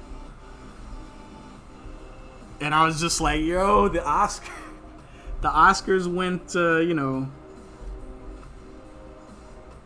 Oscars finally caught up to the rest of the comic book and sci-fi geek world. I mean, if you've seen that movie, the design of the creature in Shape of Water is not that different. it is not at all that different from, from Abe Sapien and Hellboy. There are differences. There are obvious, differences, but it's. I think a lot of people were sold on that movie just because of the resemblance, and they could make their own little headcanon that this was Abe Sapien, his spin-off movie.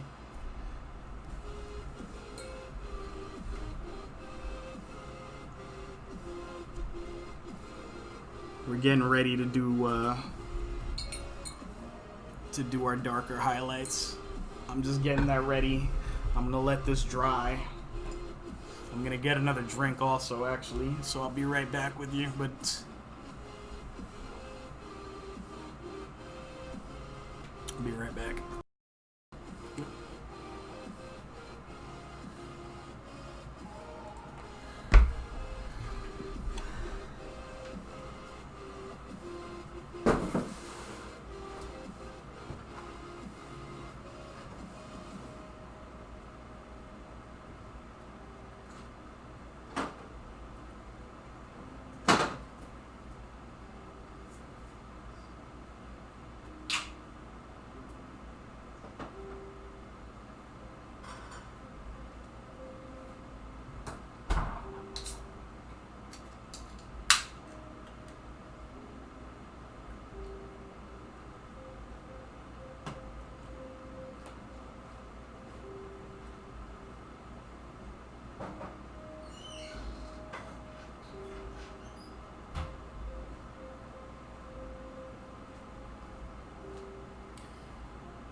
Alright, yeah, where was I?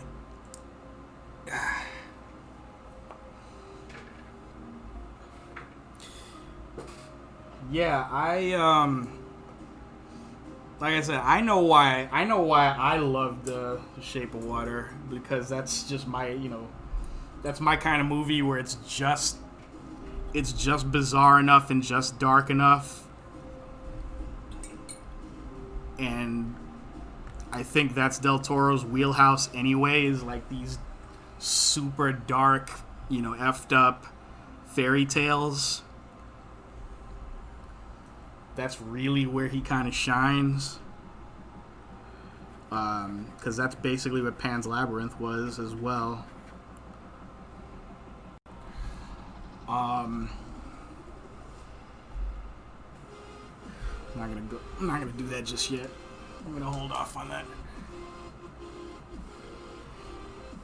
And also, that was the first time that I'd seen Sally Hawkins in anything, and she's awesome. And now, like, I want her to be in everything now.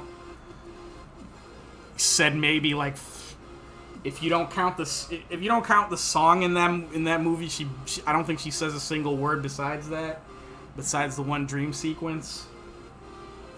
And she damn near steals that movie from The Creature. She's that good in that movie. Which also really, made me really pissed off that she got unceremoniously killed in Godzilla King of the Monsters. Sorry, not sorry for the spoiler about that movie, but yeah, she gets very unceremoniously killed in that movie before she has a chance to really do much of anything, and I was not happy about that.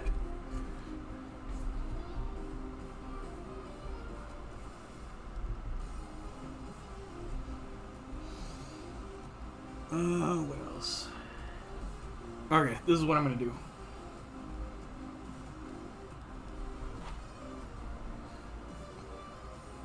This is what I'm gonna attempt to do. We're gonna experiment a little bit here and see what happens.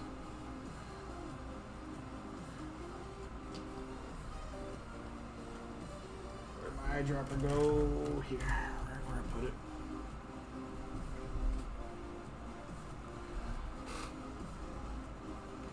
I'm gonna super duper dilute this white paint to try to make it as transparent as I can.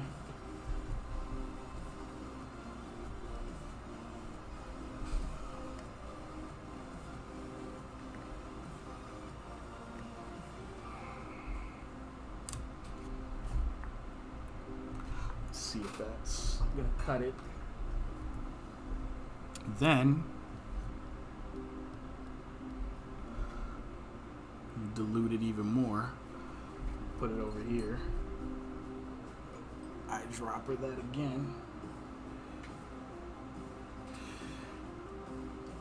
This is the tricky part. This is the tricky part here. Is trying to make a fairly opaque color very transparent, and that might be too transparent.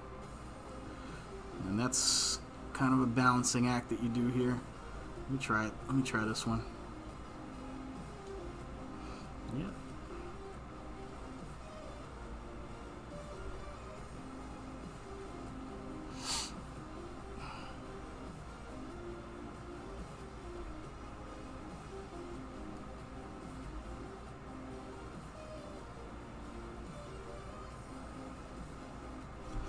Yep, too much water. I overdid it. Let's add some more.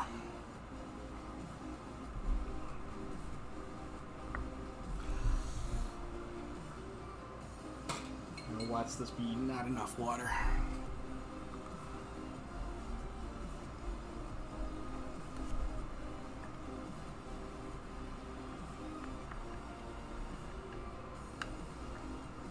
Let's see. I don't think, so you can see it in the darker colors, but when you get into that yellow, you're not going to be able to see it.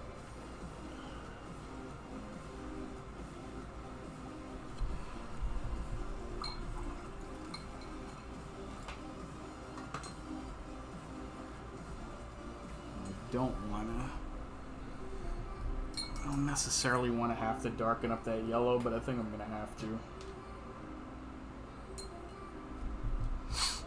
Go back over here for a minute.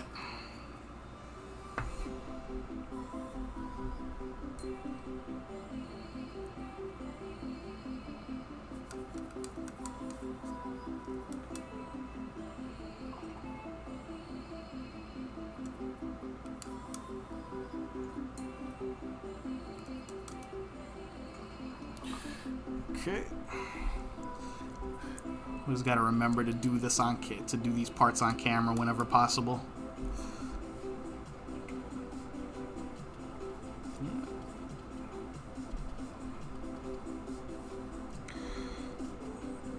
It was a late in the game decision, unfortunately. I really wanted to keep that yellow kind of very light, but for what I'm going to attempt to do, that's just not going to be possible. I'm not going to be able to have it both ways with that.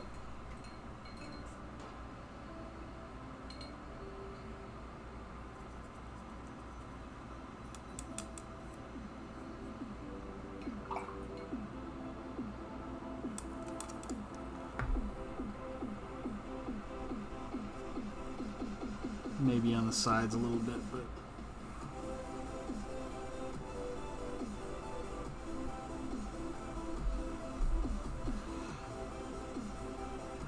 is that white or is that glare? That's glare. Okay, I was getting confused for a second there.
So now we'll give that time to dry and we'll come back to that. We'll do something else.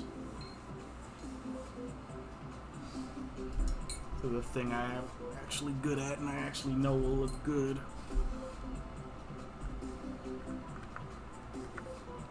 At least I hope it will. Take a little bit of that substitute black that that I worked on earlier. Start adding it into this brown.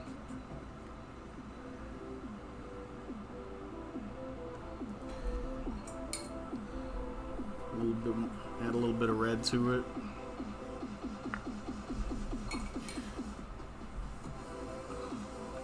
I want it to have a couple of shades depending on how you look at it and what the brush catches.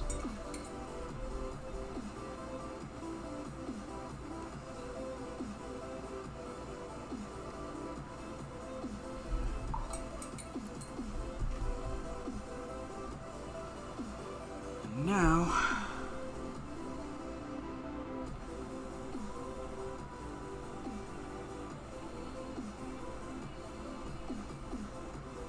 start adding in some of the finer details here, including some more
more than one shade of this to go into.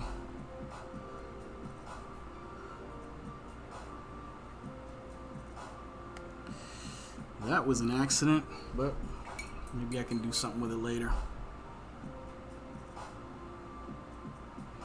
That's what I was going for.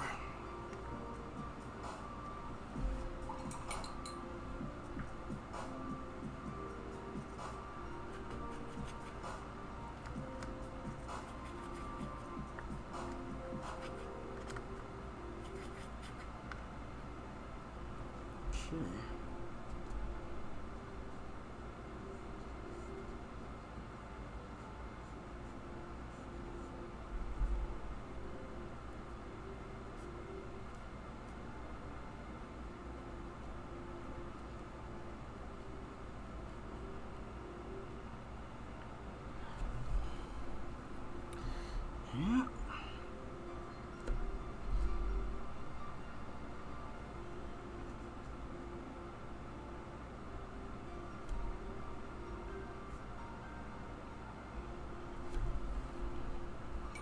And you know, the thicker your paint, the easier it is to do this sort of thing.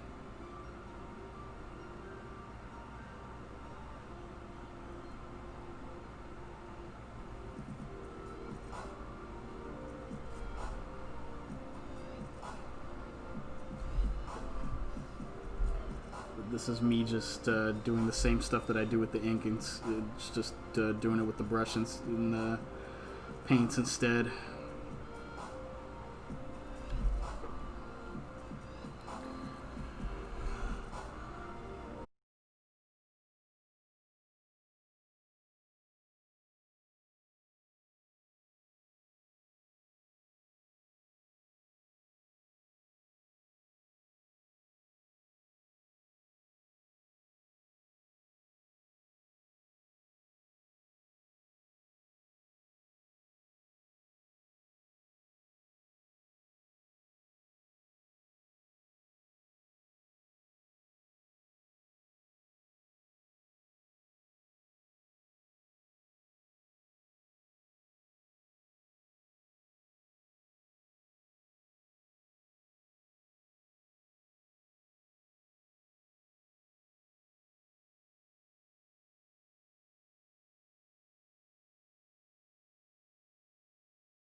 doing Make-A-Wish, I think it was, or something similar to that.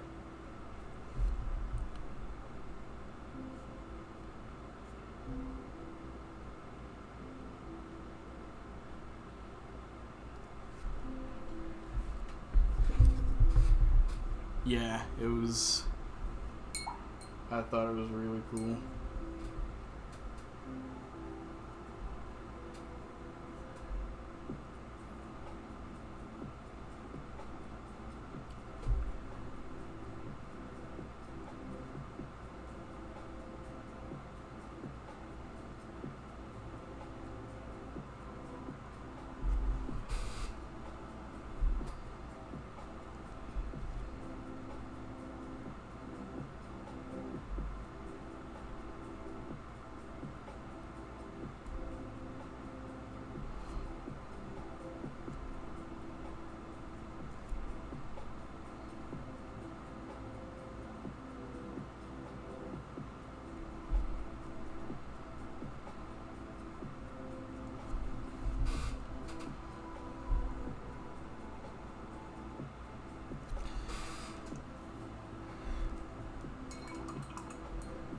Getting a little bit deep into concentration. That's why I'm getting a little bit quieter here.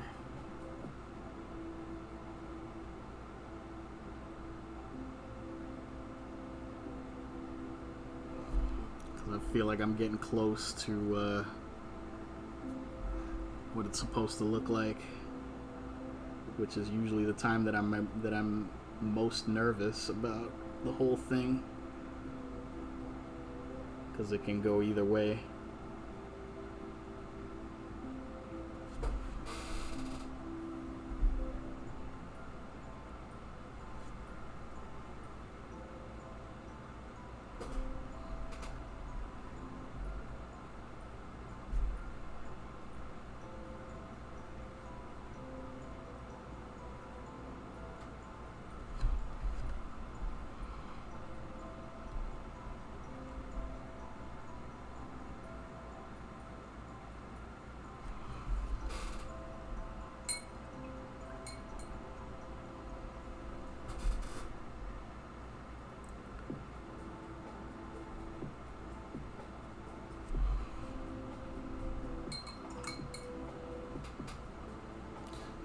Just got a great surprise for my birthday. It's finally a monsoon storm. Well, I know you live in Arizona, so that's probably a fairly rare occurrence out there. Unless I am misinformed on that. We're going to do some overt highlights over here.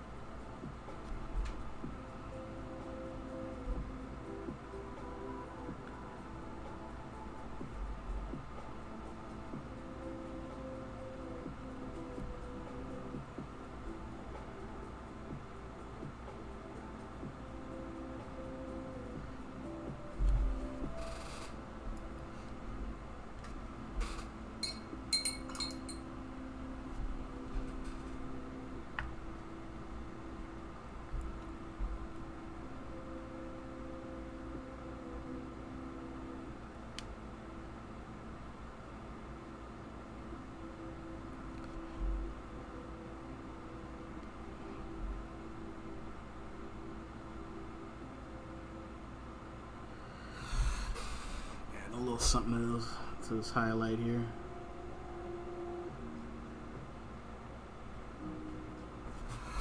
What we do down here with the shading, we also do the same up top with the highlights, just with the light colors. And sometimes it does some other cool things over here that surprise me. Now I'd have a bastard of a time trying to recreate that. But for now, It's doing what it needs to be doing.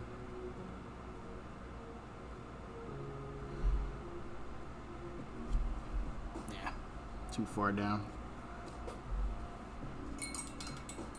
Usually we get summer afternoon storms after July 4th. This is the first I've seen this whole summer, though. Kind of thought they vanished or something. Well, climate change is a myth. Didn't you know that, Will? It's just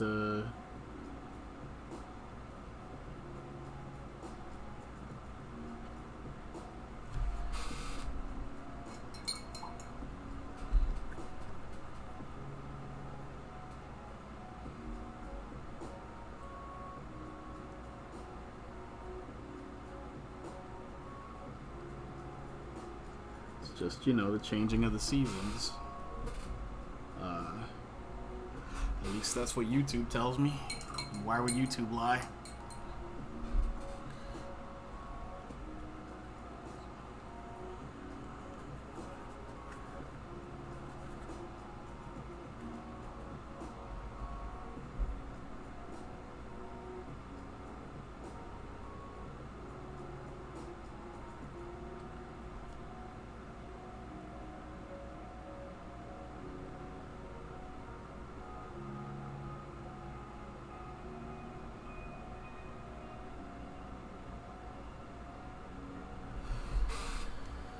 Whew.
Later now, possibly. A lot of monsoons are driven by storms coming up through the Gulf. Yeah, I don't doubt they're coming later. I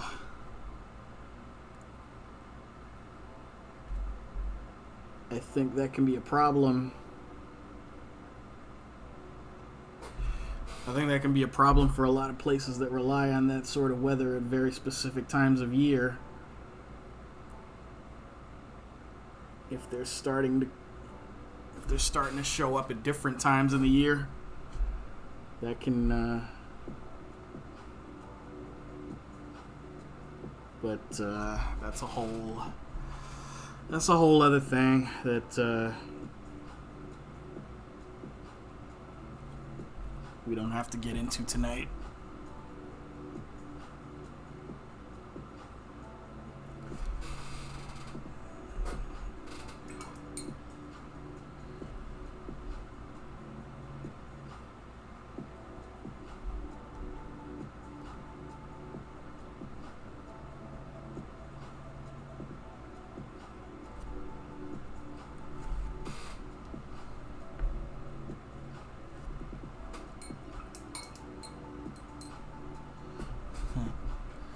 Thanks. Let's see. Like I said, there's one last thing that I want to be able to do. Hopefully we'll have enough time to do it. We'll not only have the time to do it, but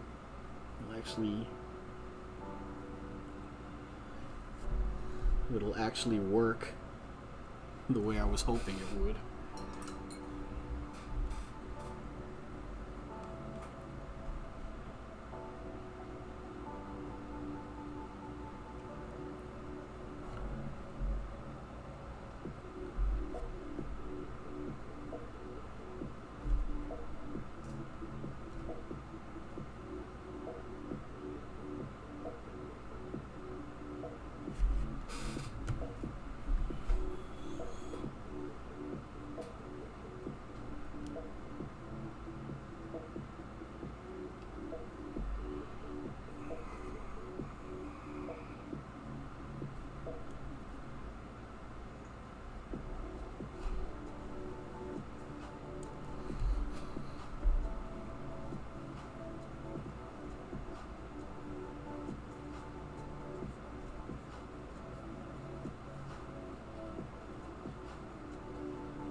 This is some of the stuff that I usually do, that I would normally do with just straight up black ink.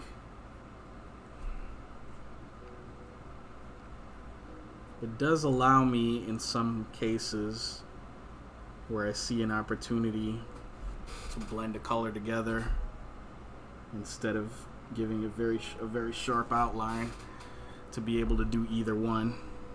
You'd be able to do either or the other.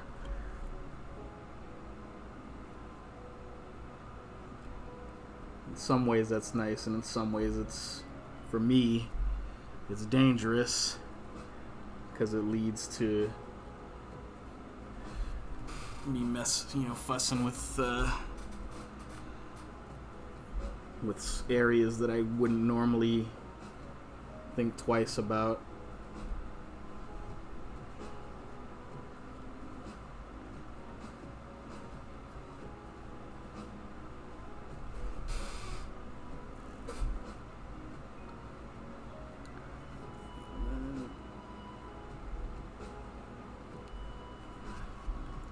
Substitute black in there.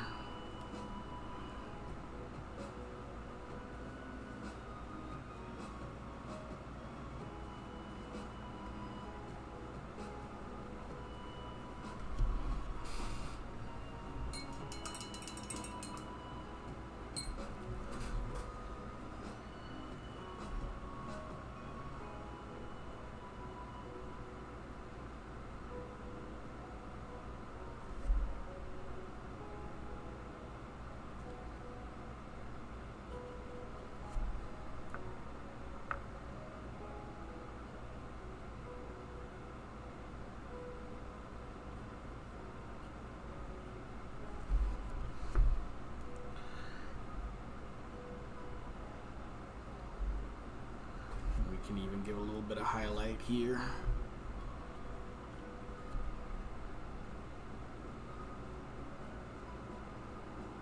In areas that we had previously decided were solid.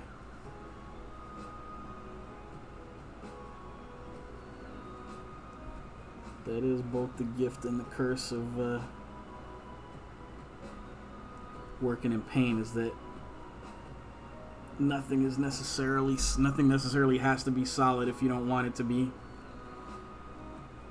The curse part is that not everything stays solid when you do want it to be.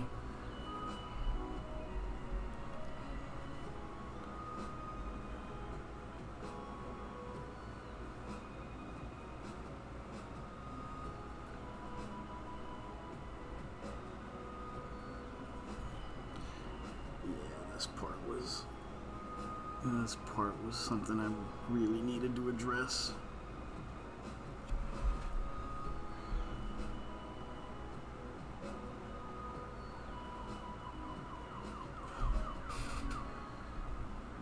Yeah, that'll work. A little bit later here. Probably not very directly perceptible, and that's okay.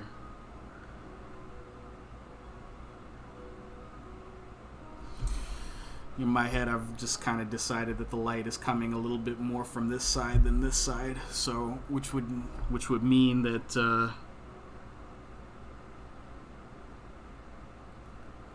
even the shadows would be slightly lighter in shade over here than over here,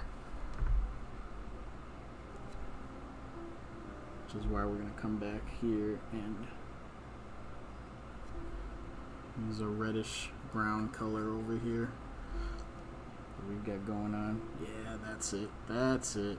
There we go. Ha! I knew it was lurking in there somewhere.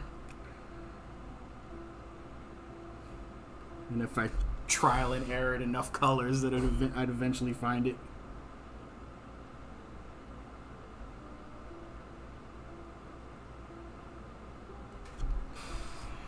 Yeah, I definitely hope you guys, I hope it's coming through how much more I'm enjoying it, how much more I'm enjoying doing this with these resources that I am using now.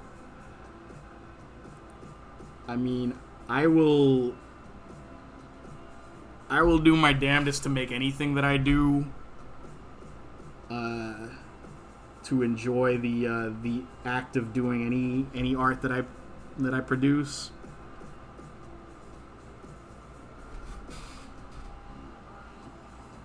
But sometimes it's just easier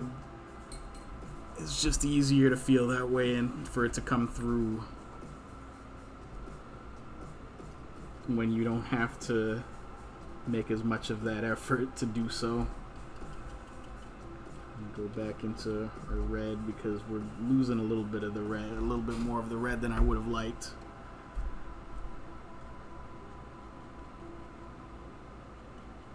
Also got some odd highlight patterns here that I'm not crazy about. Reintroduce some red where I can.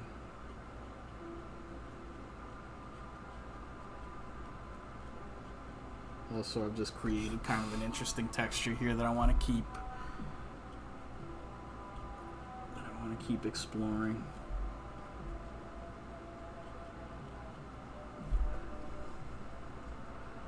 I kind of like what I've done here as far as going from darker color to lighter color, then back to darker color. I want to keep expanding on that, but I also don't want to lose all of the highlights I created.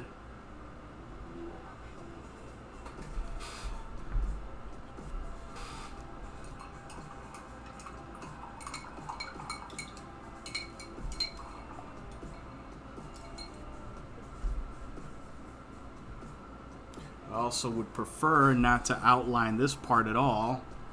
If anything, I'll probably just go across the top with white to represent an absolute point of the light source hitting the surface. And that would be it.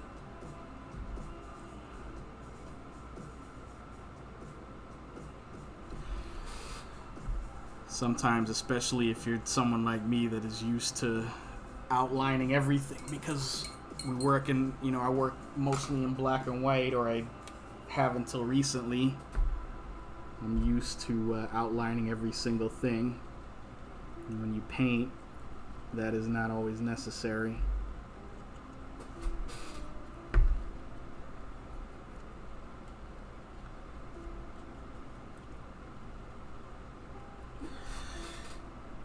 When you work in black and white, you have to rely very much on lines to define forms.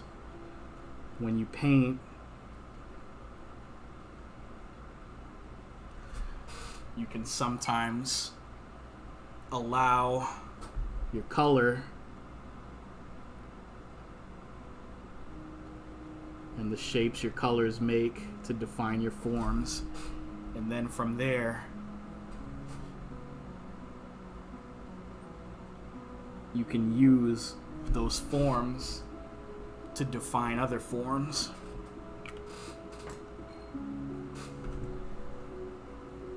These sorts of things build on each other a lot more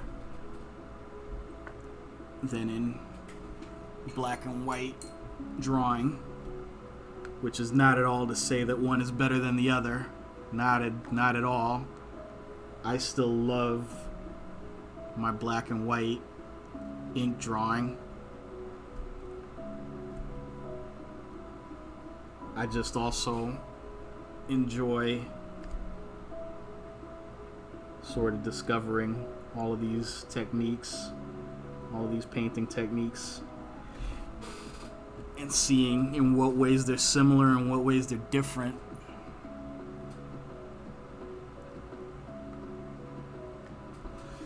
I'm not going to use this brush because I've had some very good success with this one. And that's too thin. I'm going to dry this brush completely and see what happens with this paint. It's a balancing act sometimes. The dryness of your brush affects the wetness or the dryness of your paint, and vice versa. So you sometimes have to find the correct balance. How wet does your brush need to be for how dry or wet you want your paint to be?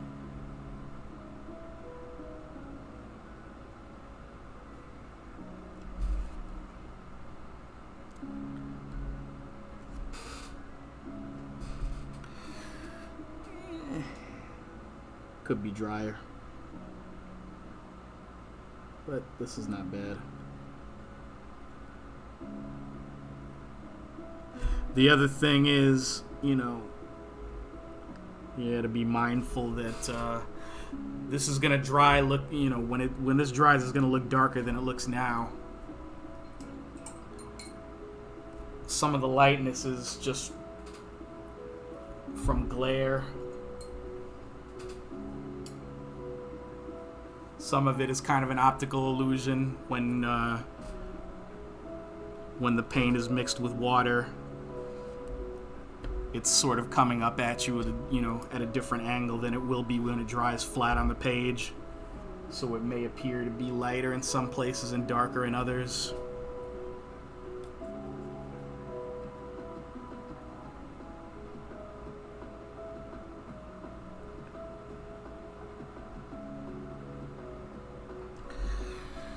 Sometimes the optical illusions are not just the ones that you plan. There's sometimes ones that you never expected to have to deal with.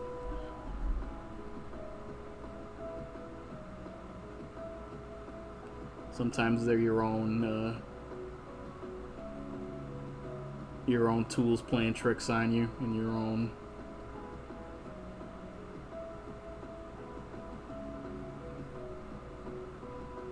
artwork playing tricks on you.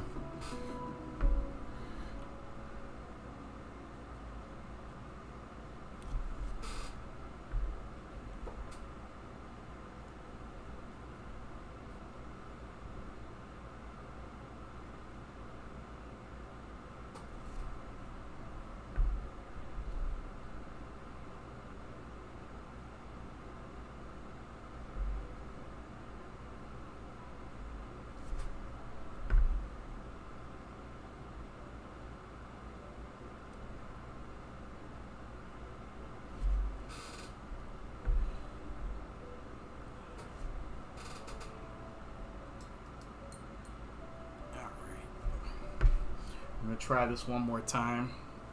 And I'm going to try it in a different way than I did before.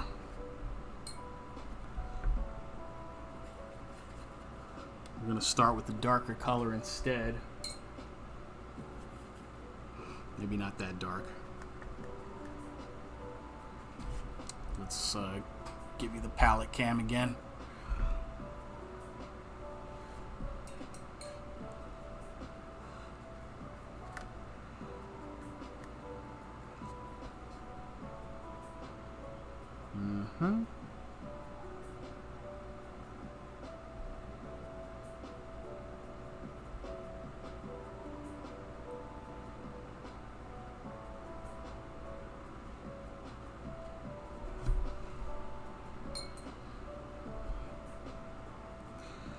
Yeah, that works. Not that. Wrong one. Let me dab that out. That's not what I want.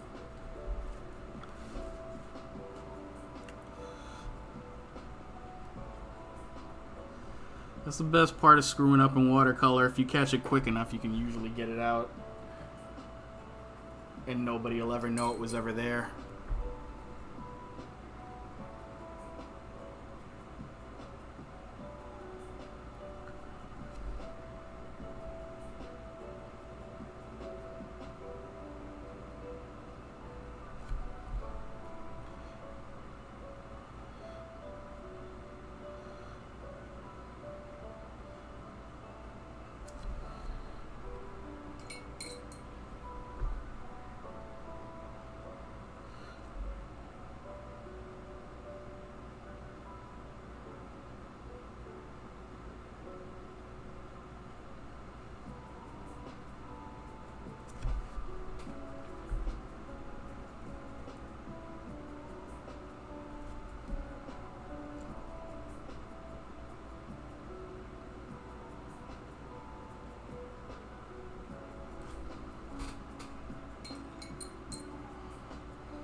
Yeah, originally I wanted to do this with lighter colors against here, but that actually does not work nearly as well as this.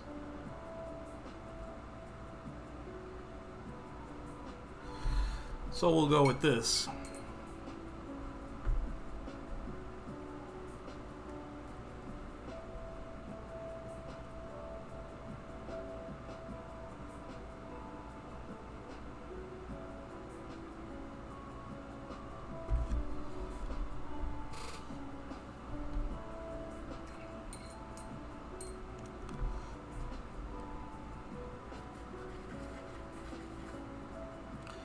Where I can always do stuff like that.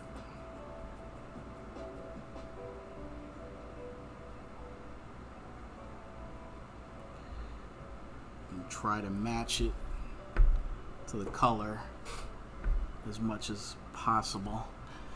Now remember when I said that, you know, the color is going to dry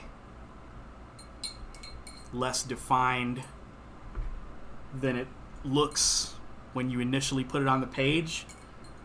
In this case, we use that to our advantage, and that's exactly what I want it to do. I want it to be lighter than it looks right now. If it doesn't, I can blend it later, but if it does, I don't have to do anything to it.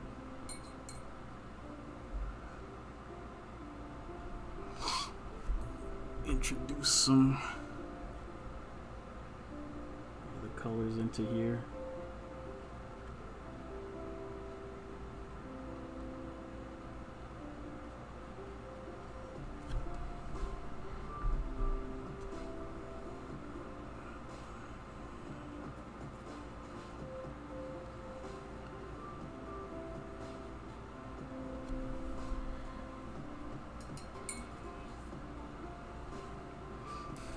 So, what we can do now is go back to our slightly more transparent colors over here.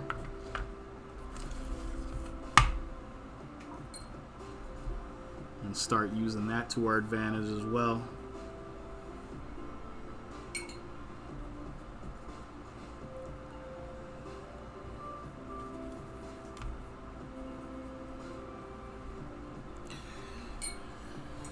Ultimately, I'd like to think there are no good or bad paints. There are just good and bad applications for them.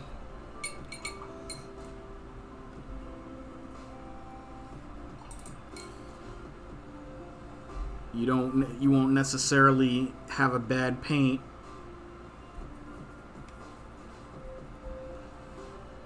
but you'll use it in a way that's not best suited for it.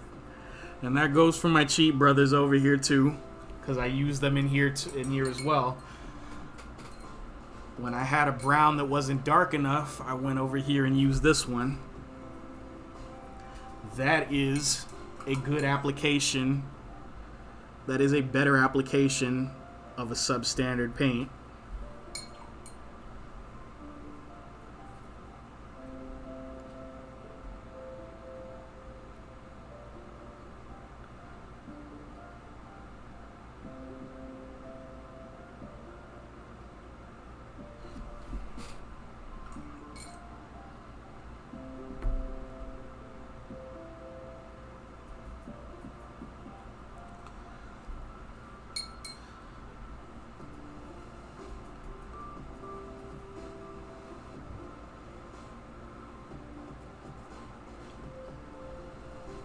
Too green.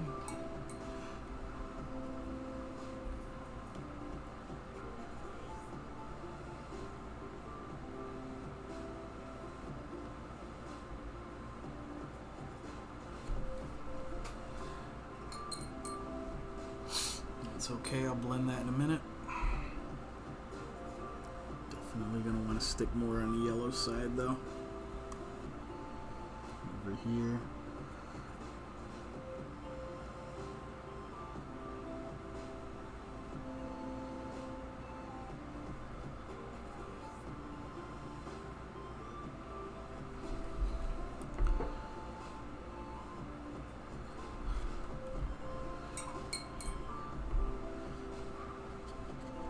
See this and these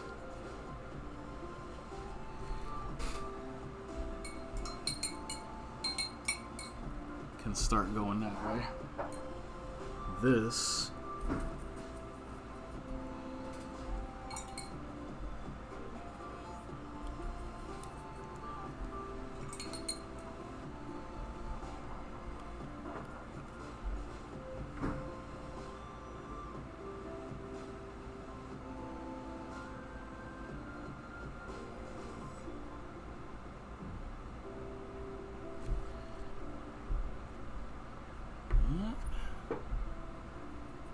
not exactly how I envisioned it coming out, but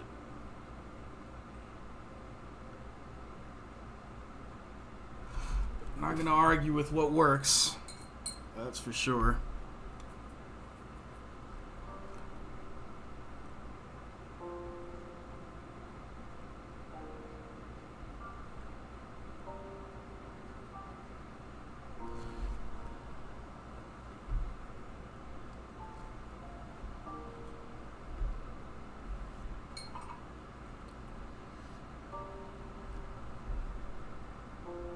What do I want to do here?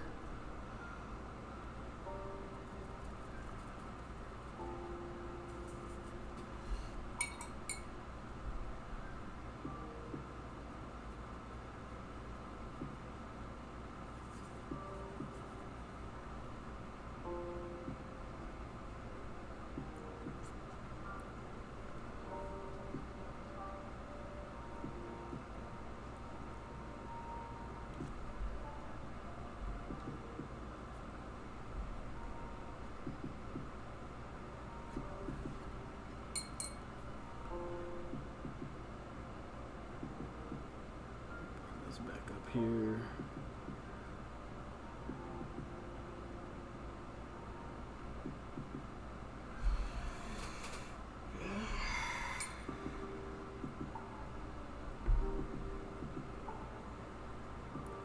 Let's see, we got some natural little things going on over here. So I'm going to try to encourage some of that.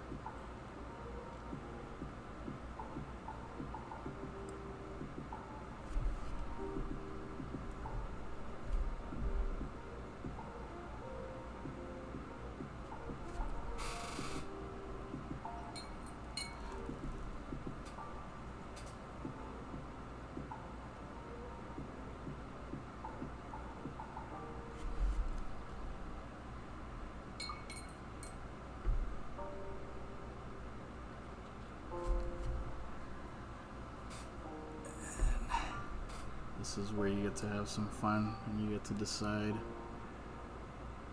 what's working and what may not be.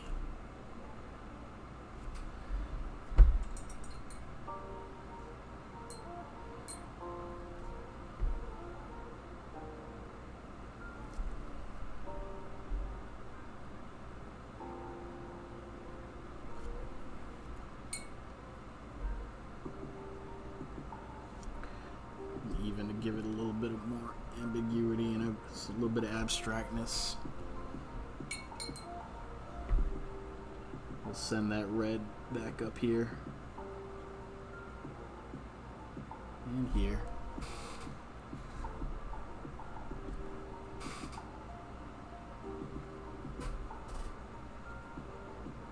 And here.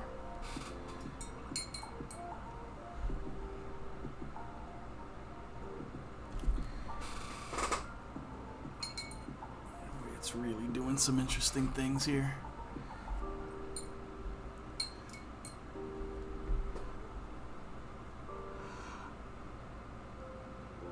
Yeah, that's you're right. Abstractness isn't bad for Hellboy. That's why I'm taking advantage of this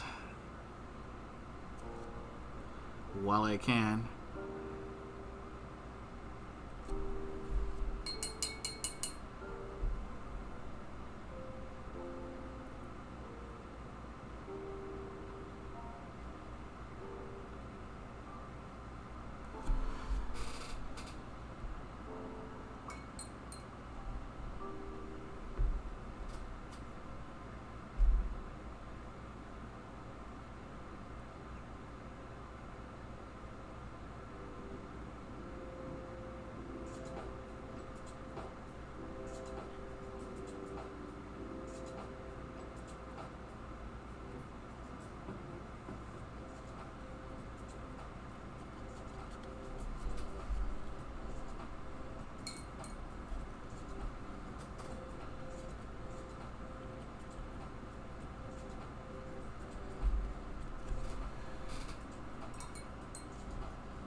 Here. Get in here.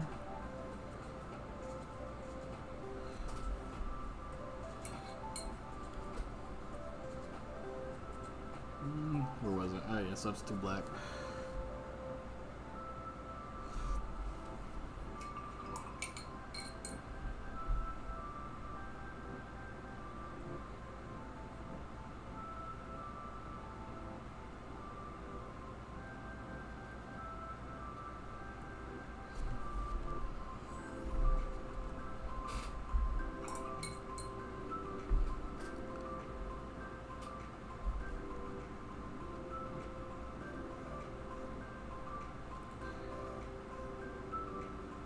Start to have one form go into the next, go into the next.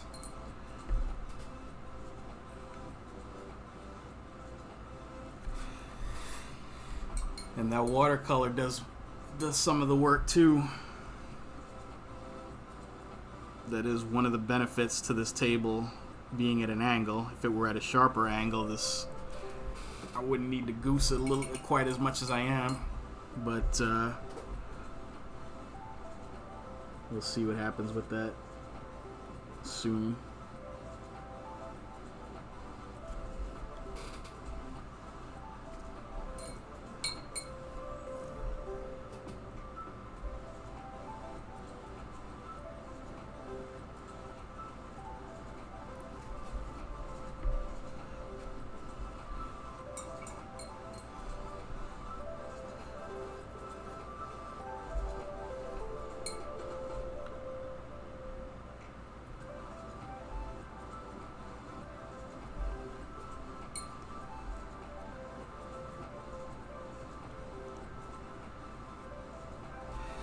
In this state, This stage is just me playing with the watercolors and playing with what effects you can create,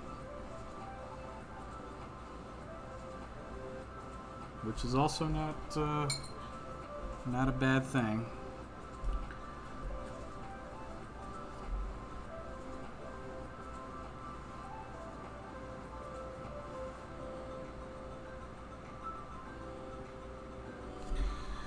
You start having colors run one way and then run back up the other way. And once again, I'll reintroduce this red in here. Right there.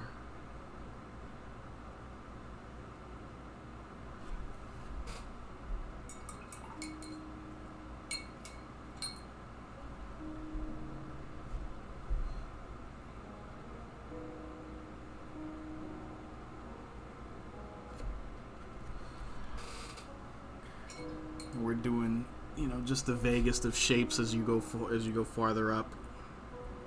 And you try to incorporate whatever color it happens to be here. That's why I threw in a couple of different ones.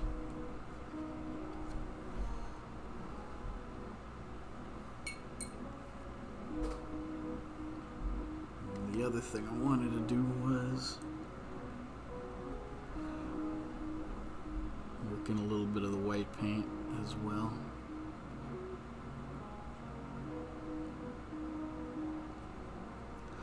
And the thing is, this is all gonna dry. This is all gonna dry a certain way. It's all gonna dry quite flat and not blended very well. But as we've seen, I already have a solution to that.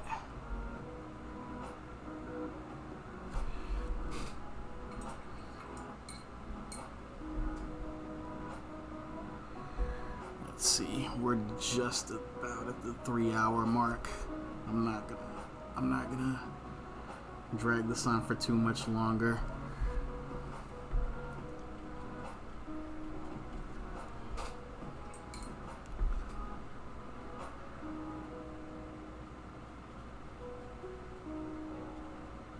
What I want to do is lighten this up the closer you get to the top of the head over here.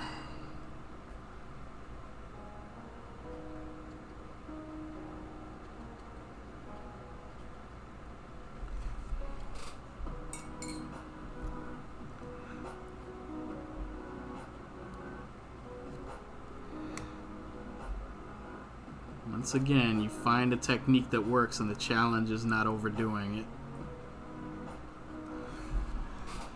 That's true in all kinds of things.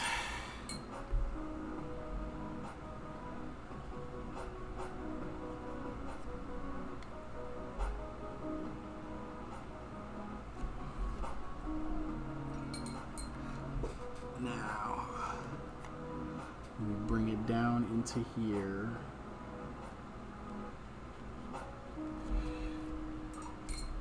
And we keep it going until that white stops blending.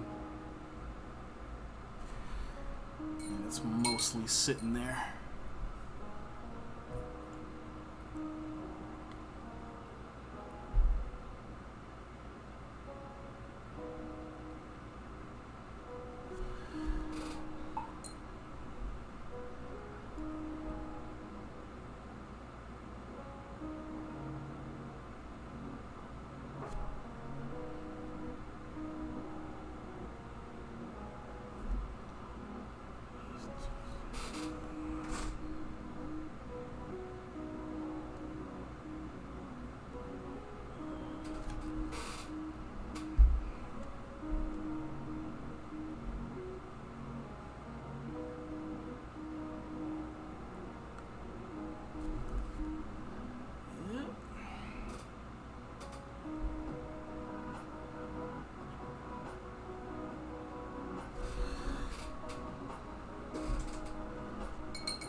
See, this ran all the way down here, which is not... which ends up not looking too bad, honestly. Which is why I'm not going to sweat it too much.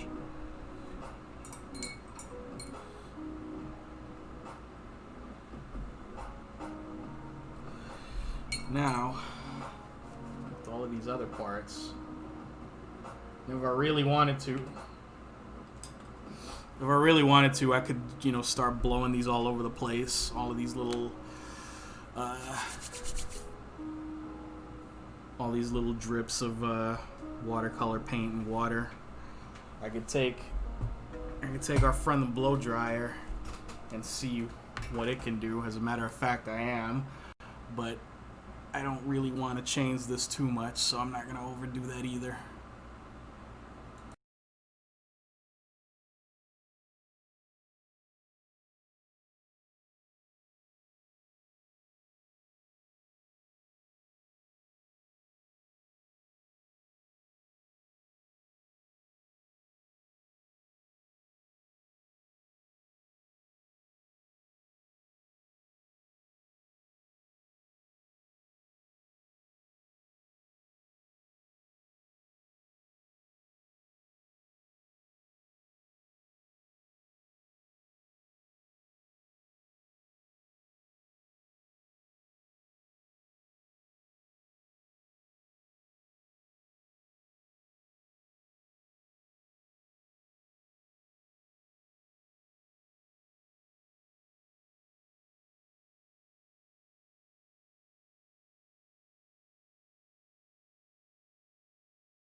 What I am eventually going to try doing is,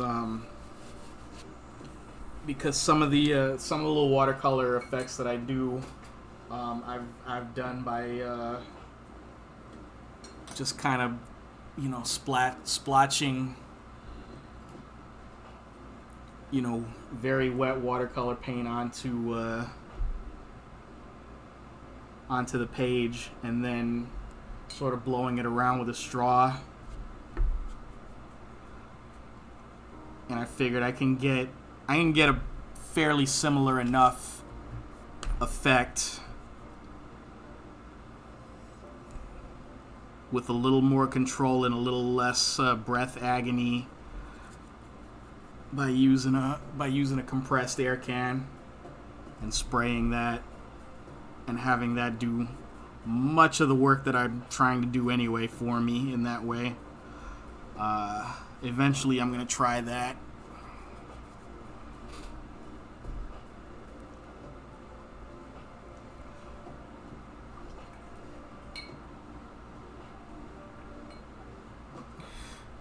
I'm going to blend these together a little bit more. Blend these spots together a little bit more, so that it looks a little bit less purple than I necessarily want it to look quite that purple over here, and that'll also serve the purposes of blending these colors together. We are at 3 hours.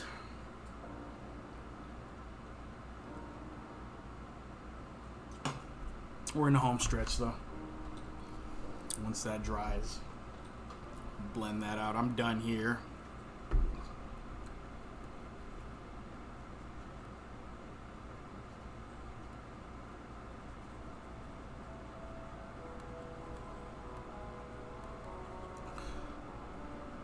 Blend these out.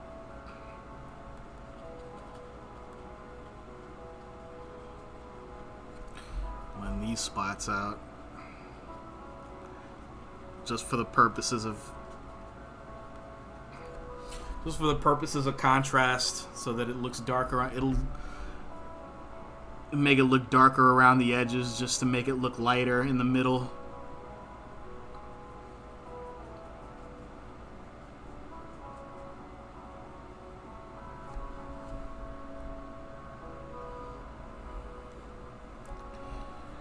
And as much as I like this, I do want to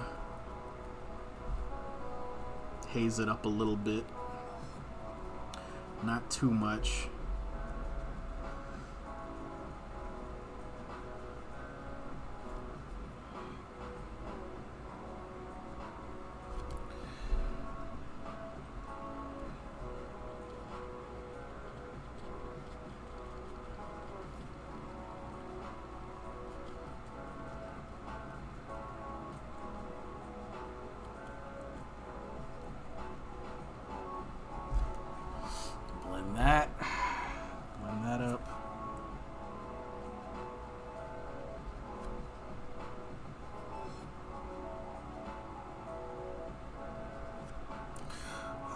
Yeah, I forgot I started quite late, so it's already pretty late where I am right now.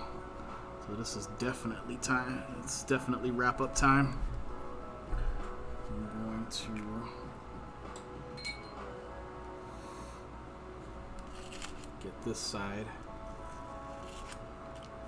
And get this side, which I don't think I uncovered at all. So there should be a really ugly tape line. Yep, there it is. Best thing about this gouache, though, is that can go away real easy. Much easier than before. There we go.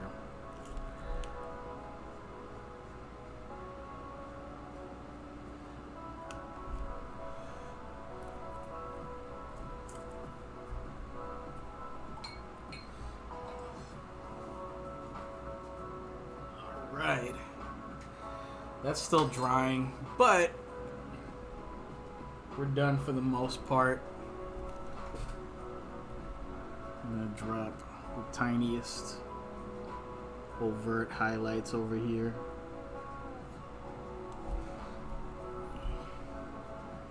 These you gotta be careful with if you're gonna put highlights in pure white. That should be only in the spots where you would expect the highest concentration of light to be.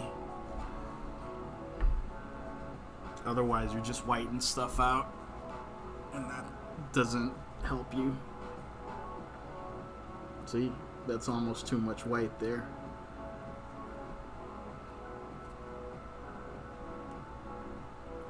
And then if you do that, you find yourself wanting to lighten up other spots that were less white before, just to just to balance it out, just to make it look like that spot, which was an accident in the first place, belongs more. What you end up doing is just changing your painting for the sake of a mistake.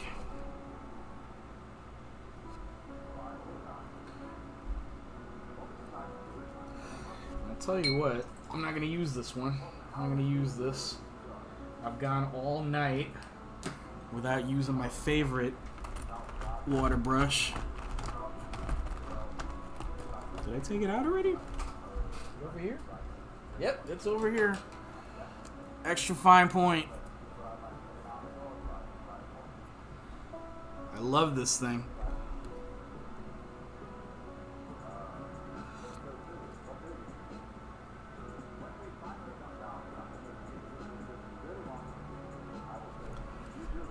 Then you get the super tiny details.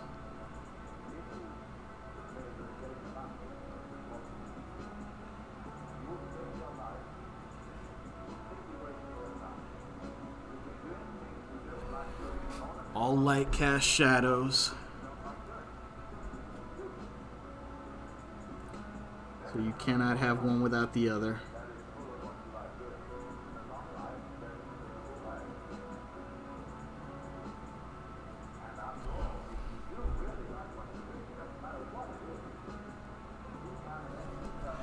Just have the devil's time sometimes trying to figure out how they balance out.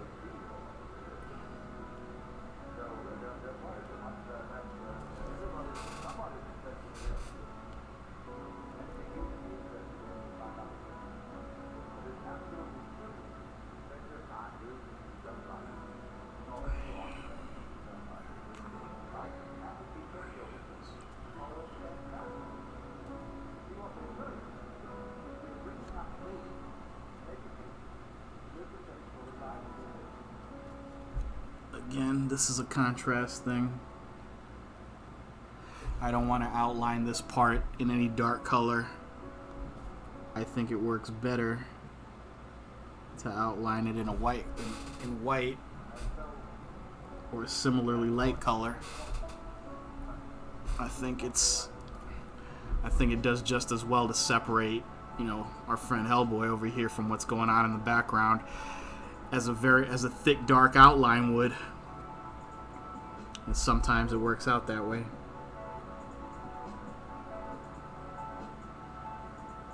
And part of my growing as with knowing how to paint is also the same way that there are subtleties to command when it comes to ink. There's certainly subtleties to command when it comes to paint that I'm still kind of learning.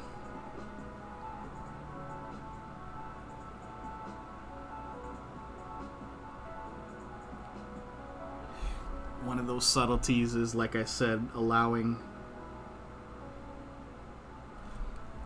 forms to be defined by other forms as opposed to lines.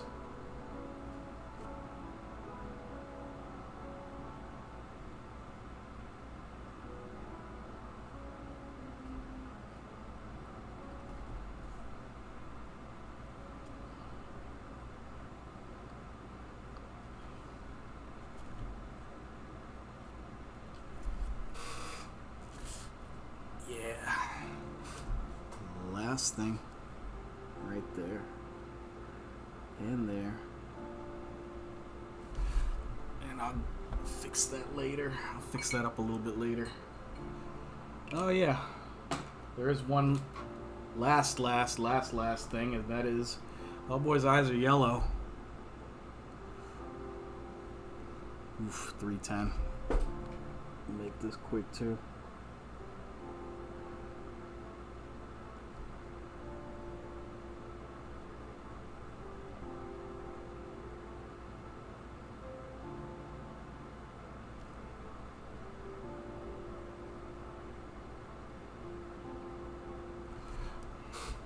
There we go.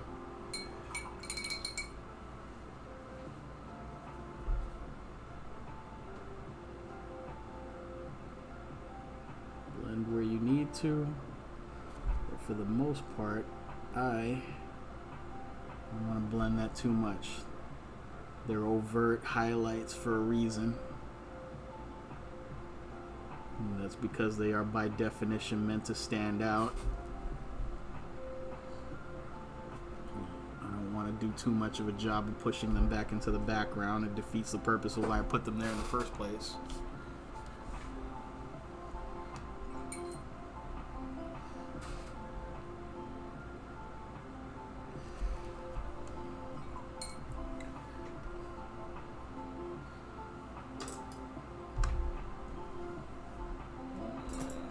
Damp brush, yep.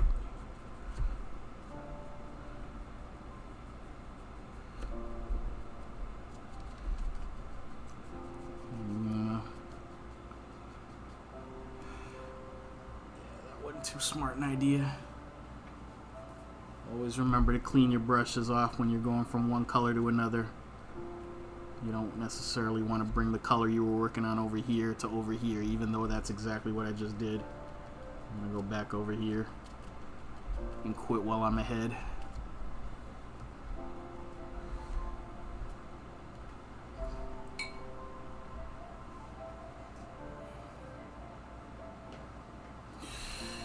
I think I'm ready to call that one.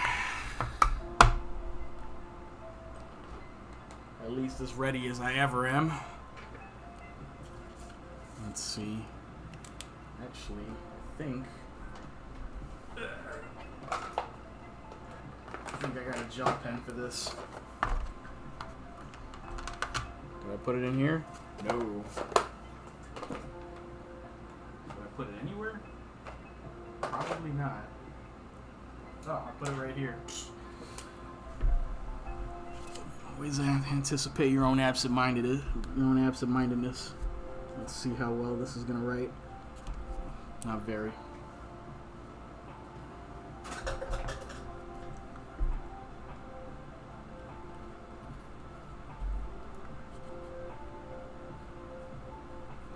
That's okay.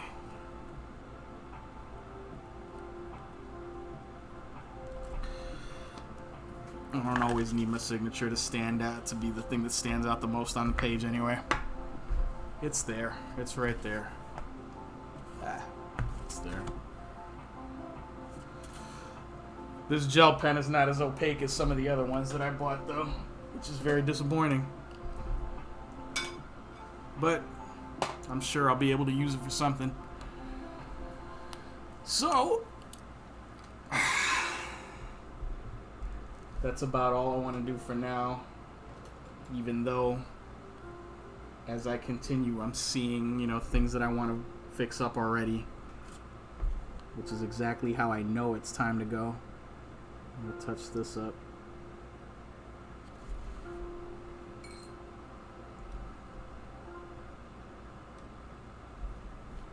And this.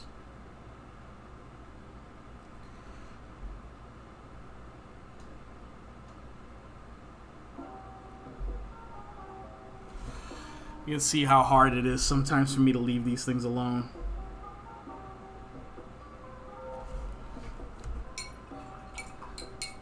But yeah, like I said, this is a taste of things to come with the good stuff. At least I hope so.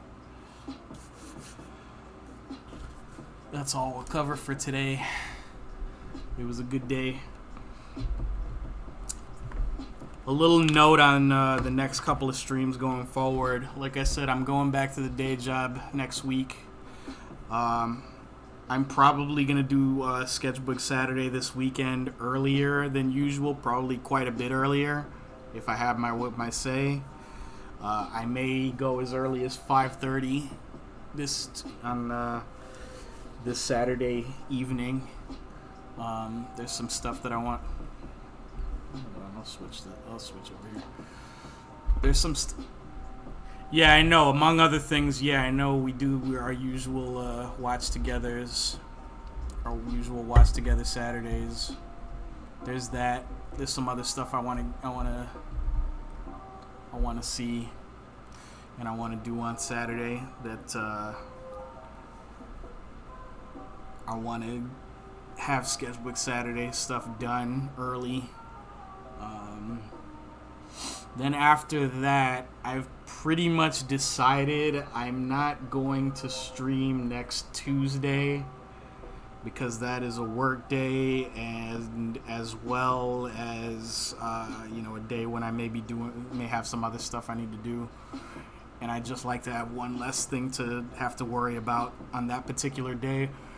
So most likely I will be streaming again. I'm going to be streaming this Saturday early, and then my next stream is probably going to be on Wednesday, which would be the 26th. And that'll probably be at 7.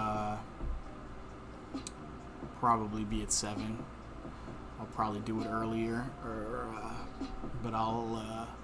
as always, I always put everything on Facebook and Twitter and Instagram. But that's peak looking forward.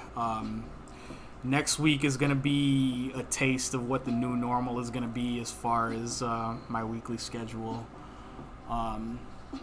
Yeah, the commute is not as bad. Like I've been making that trip on my own independently just to get used to it these past couple of days, ever since I knew where I was going to have to go.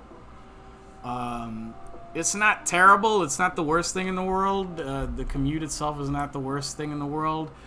It's just a matter of, it just is going to take longer for me to get home. And, which means I'm going to have to figure out a way to work my other things that I do at home around that. Which means, streaming might, the streaming schedule that I have may not work as well, at least at first. I'm gonna see what happens. I'm gonna see. I can put up with a lot, and honestly, that commute is not that bad for me, just because I enjoy long trips in general, and I enjoy the bike ride part of it. It's one of those things where, like, the physical act of traveling like that, I'm fine with. I just wish it didn't monopolize so much of my time. But that's kind of the way it's gonna have to be for a while, and we'll see how that works out. And I'm going to try my best to. I'm gonna try my best to get it as normal as I can, as soon as I can, and it's fine. I just I remind myself like I've got I'm working. And this is what I got to do to stay employed and to keep all of this over my head. Then it's not that big a price for me to pay, I don't think. And the heat, it's actually getting a little bit cooler this week anyway. We'll see what happens next week. This week has not been that bad. I only put my air conditioner on during this stream because I'm not directly in front of a window when I'm doing this. Otherwise, it's fairly nice. It's fairly nice weather out here for a change, because July was hell. August has been not so bad. We'll see what happens. And then, really, those are the 2 months out of the year out here that it's really that bad anyway. September rolls around and things start getting very, very manageable, and being outside is a very nice place to be. It's second only to being here in this chair behind this table. Thank you guys for coming. Thank you guys for hanging out with me and for talking Hellboy. Happy birthday, Will. I didn't get you anything, so I figured this was the least I could do. And I hope you enjoyed it. And I will see you guys again very soon. I'll be back on Saturday for Sketchbook Saturday. Keep an eye on the stream and keep an eye on my schedule on Twitch channel. Anybody that may be watching, for when exactly I'll be going live again. I hope you guys have a good evening and a good next couple of days. And I will see you again very soon. Everybody, please continue to make friends through art. And until I see you again, please remember to stay safe. Laugh hard, ride fast, be kind.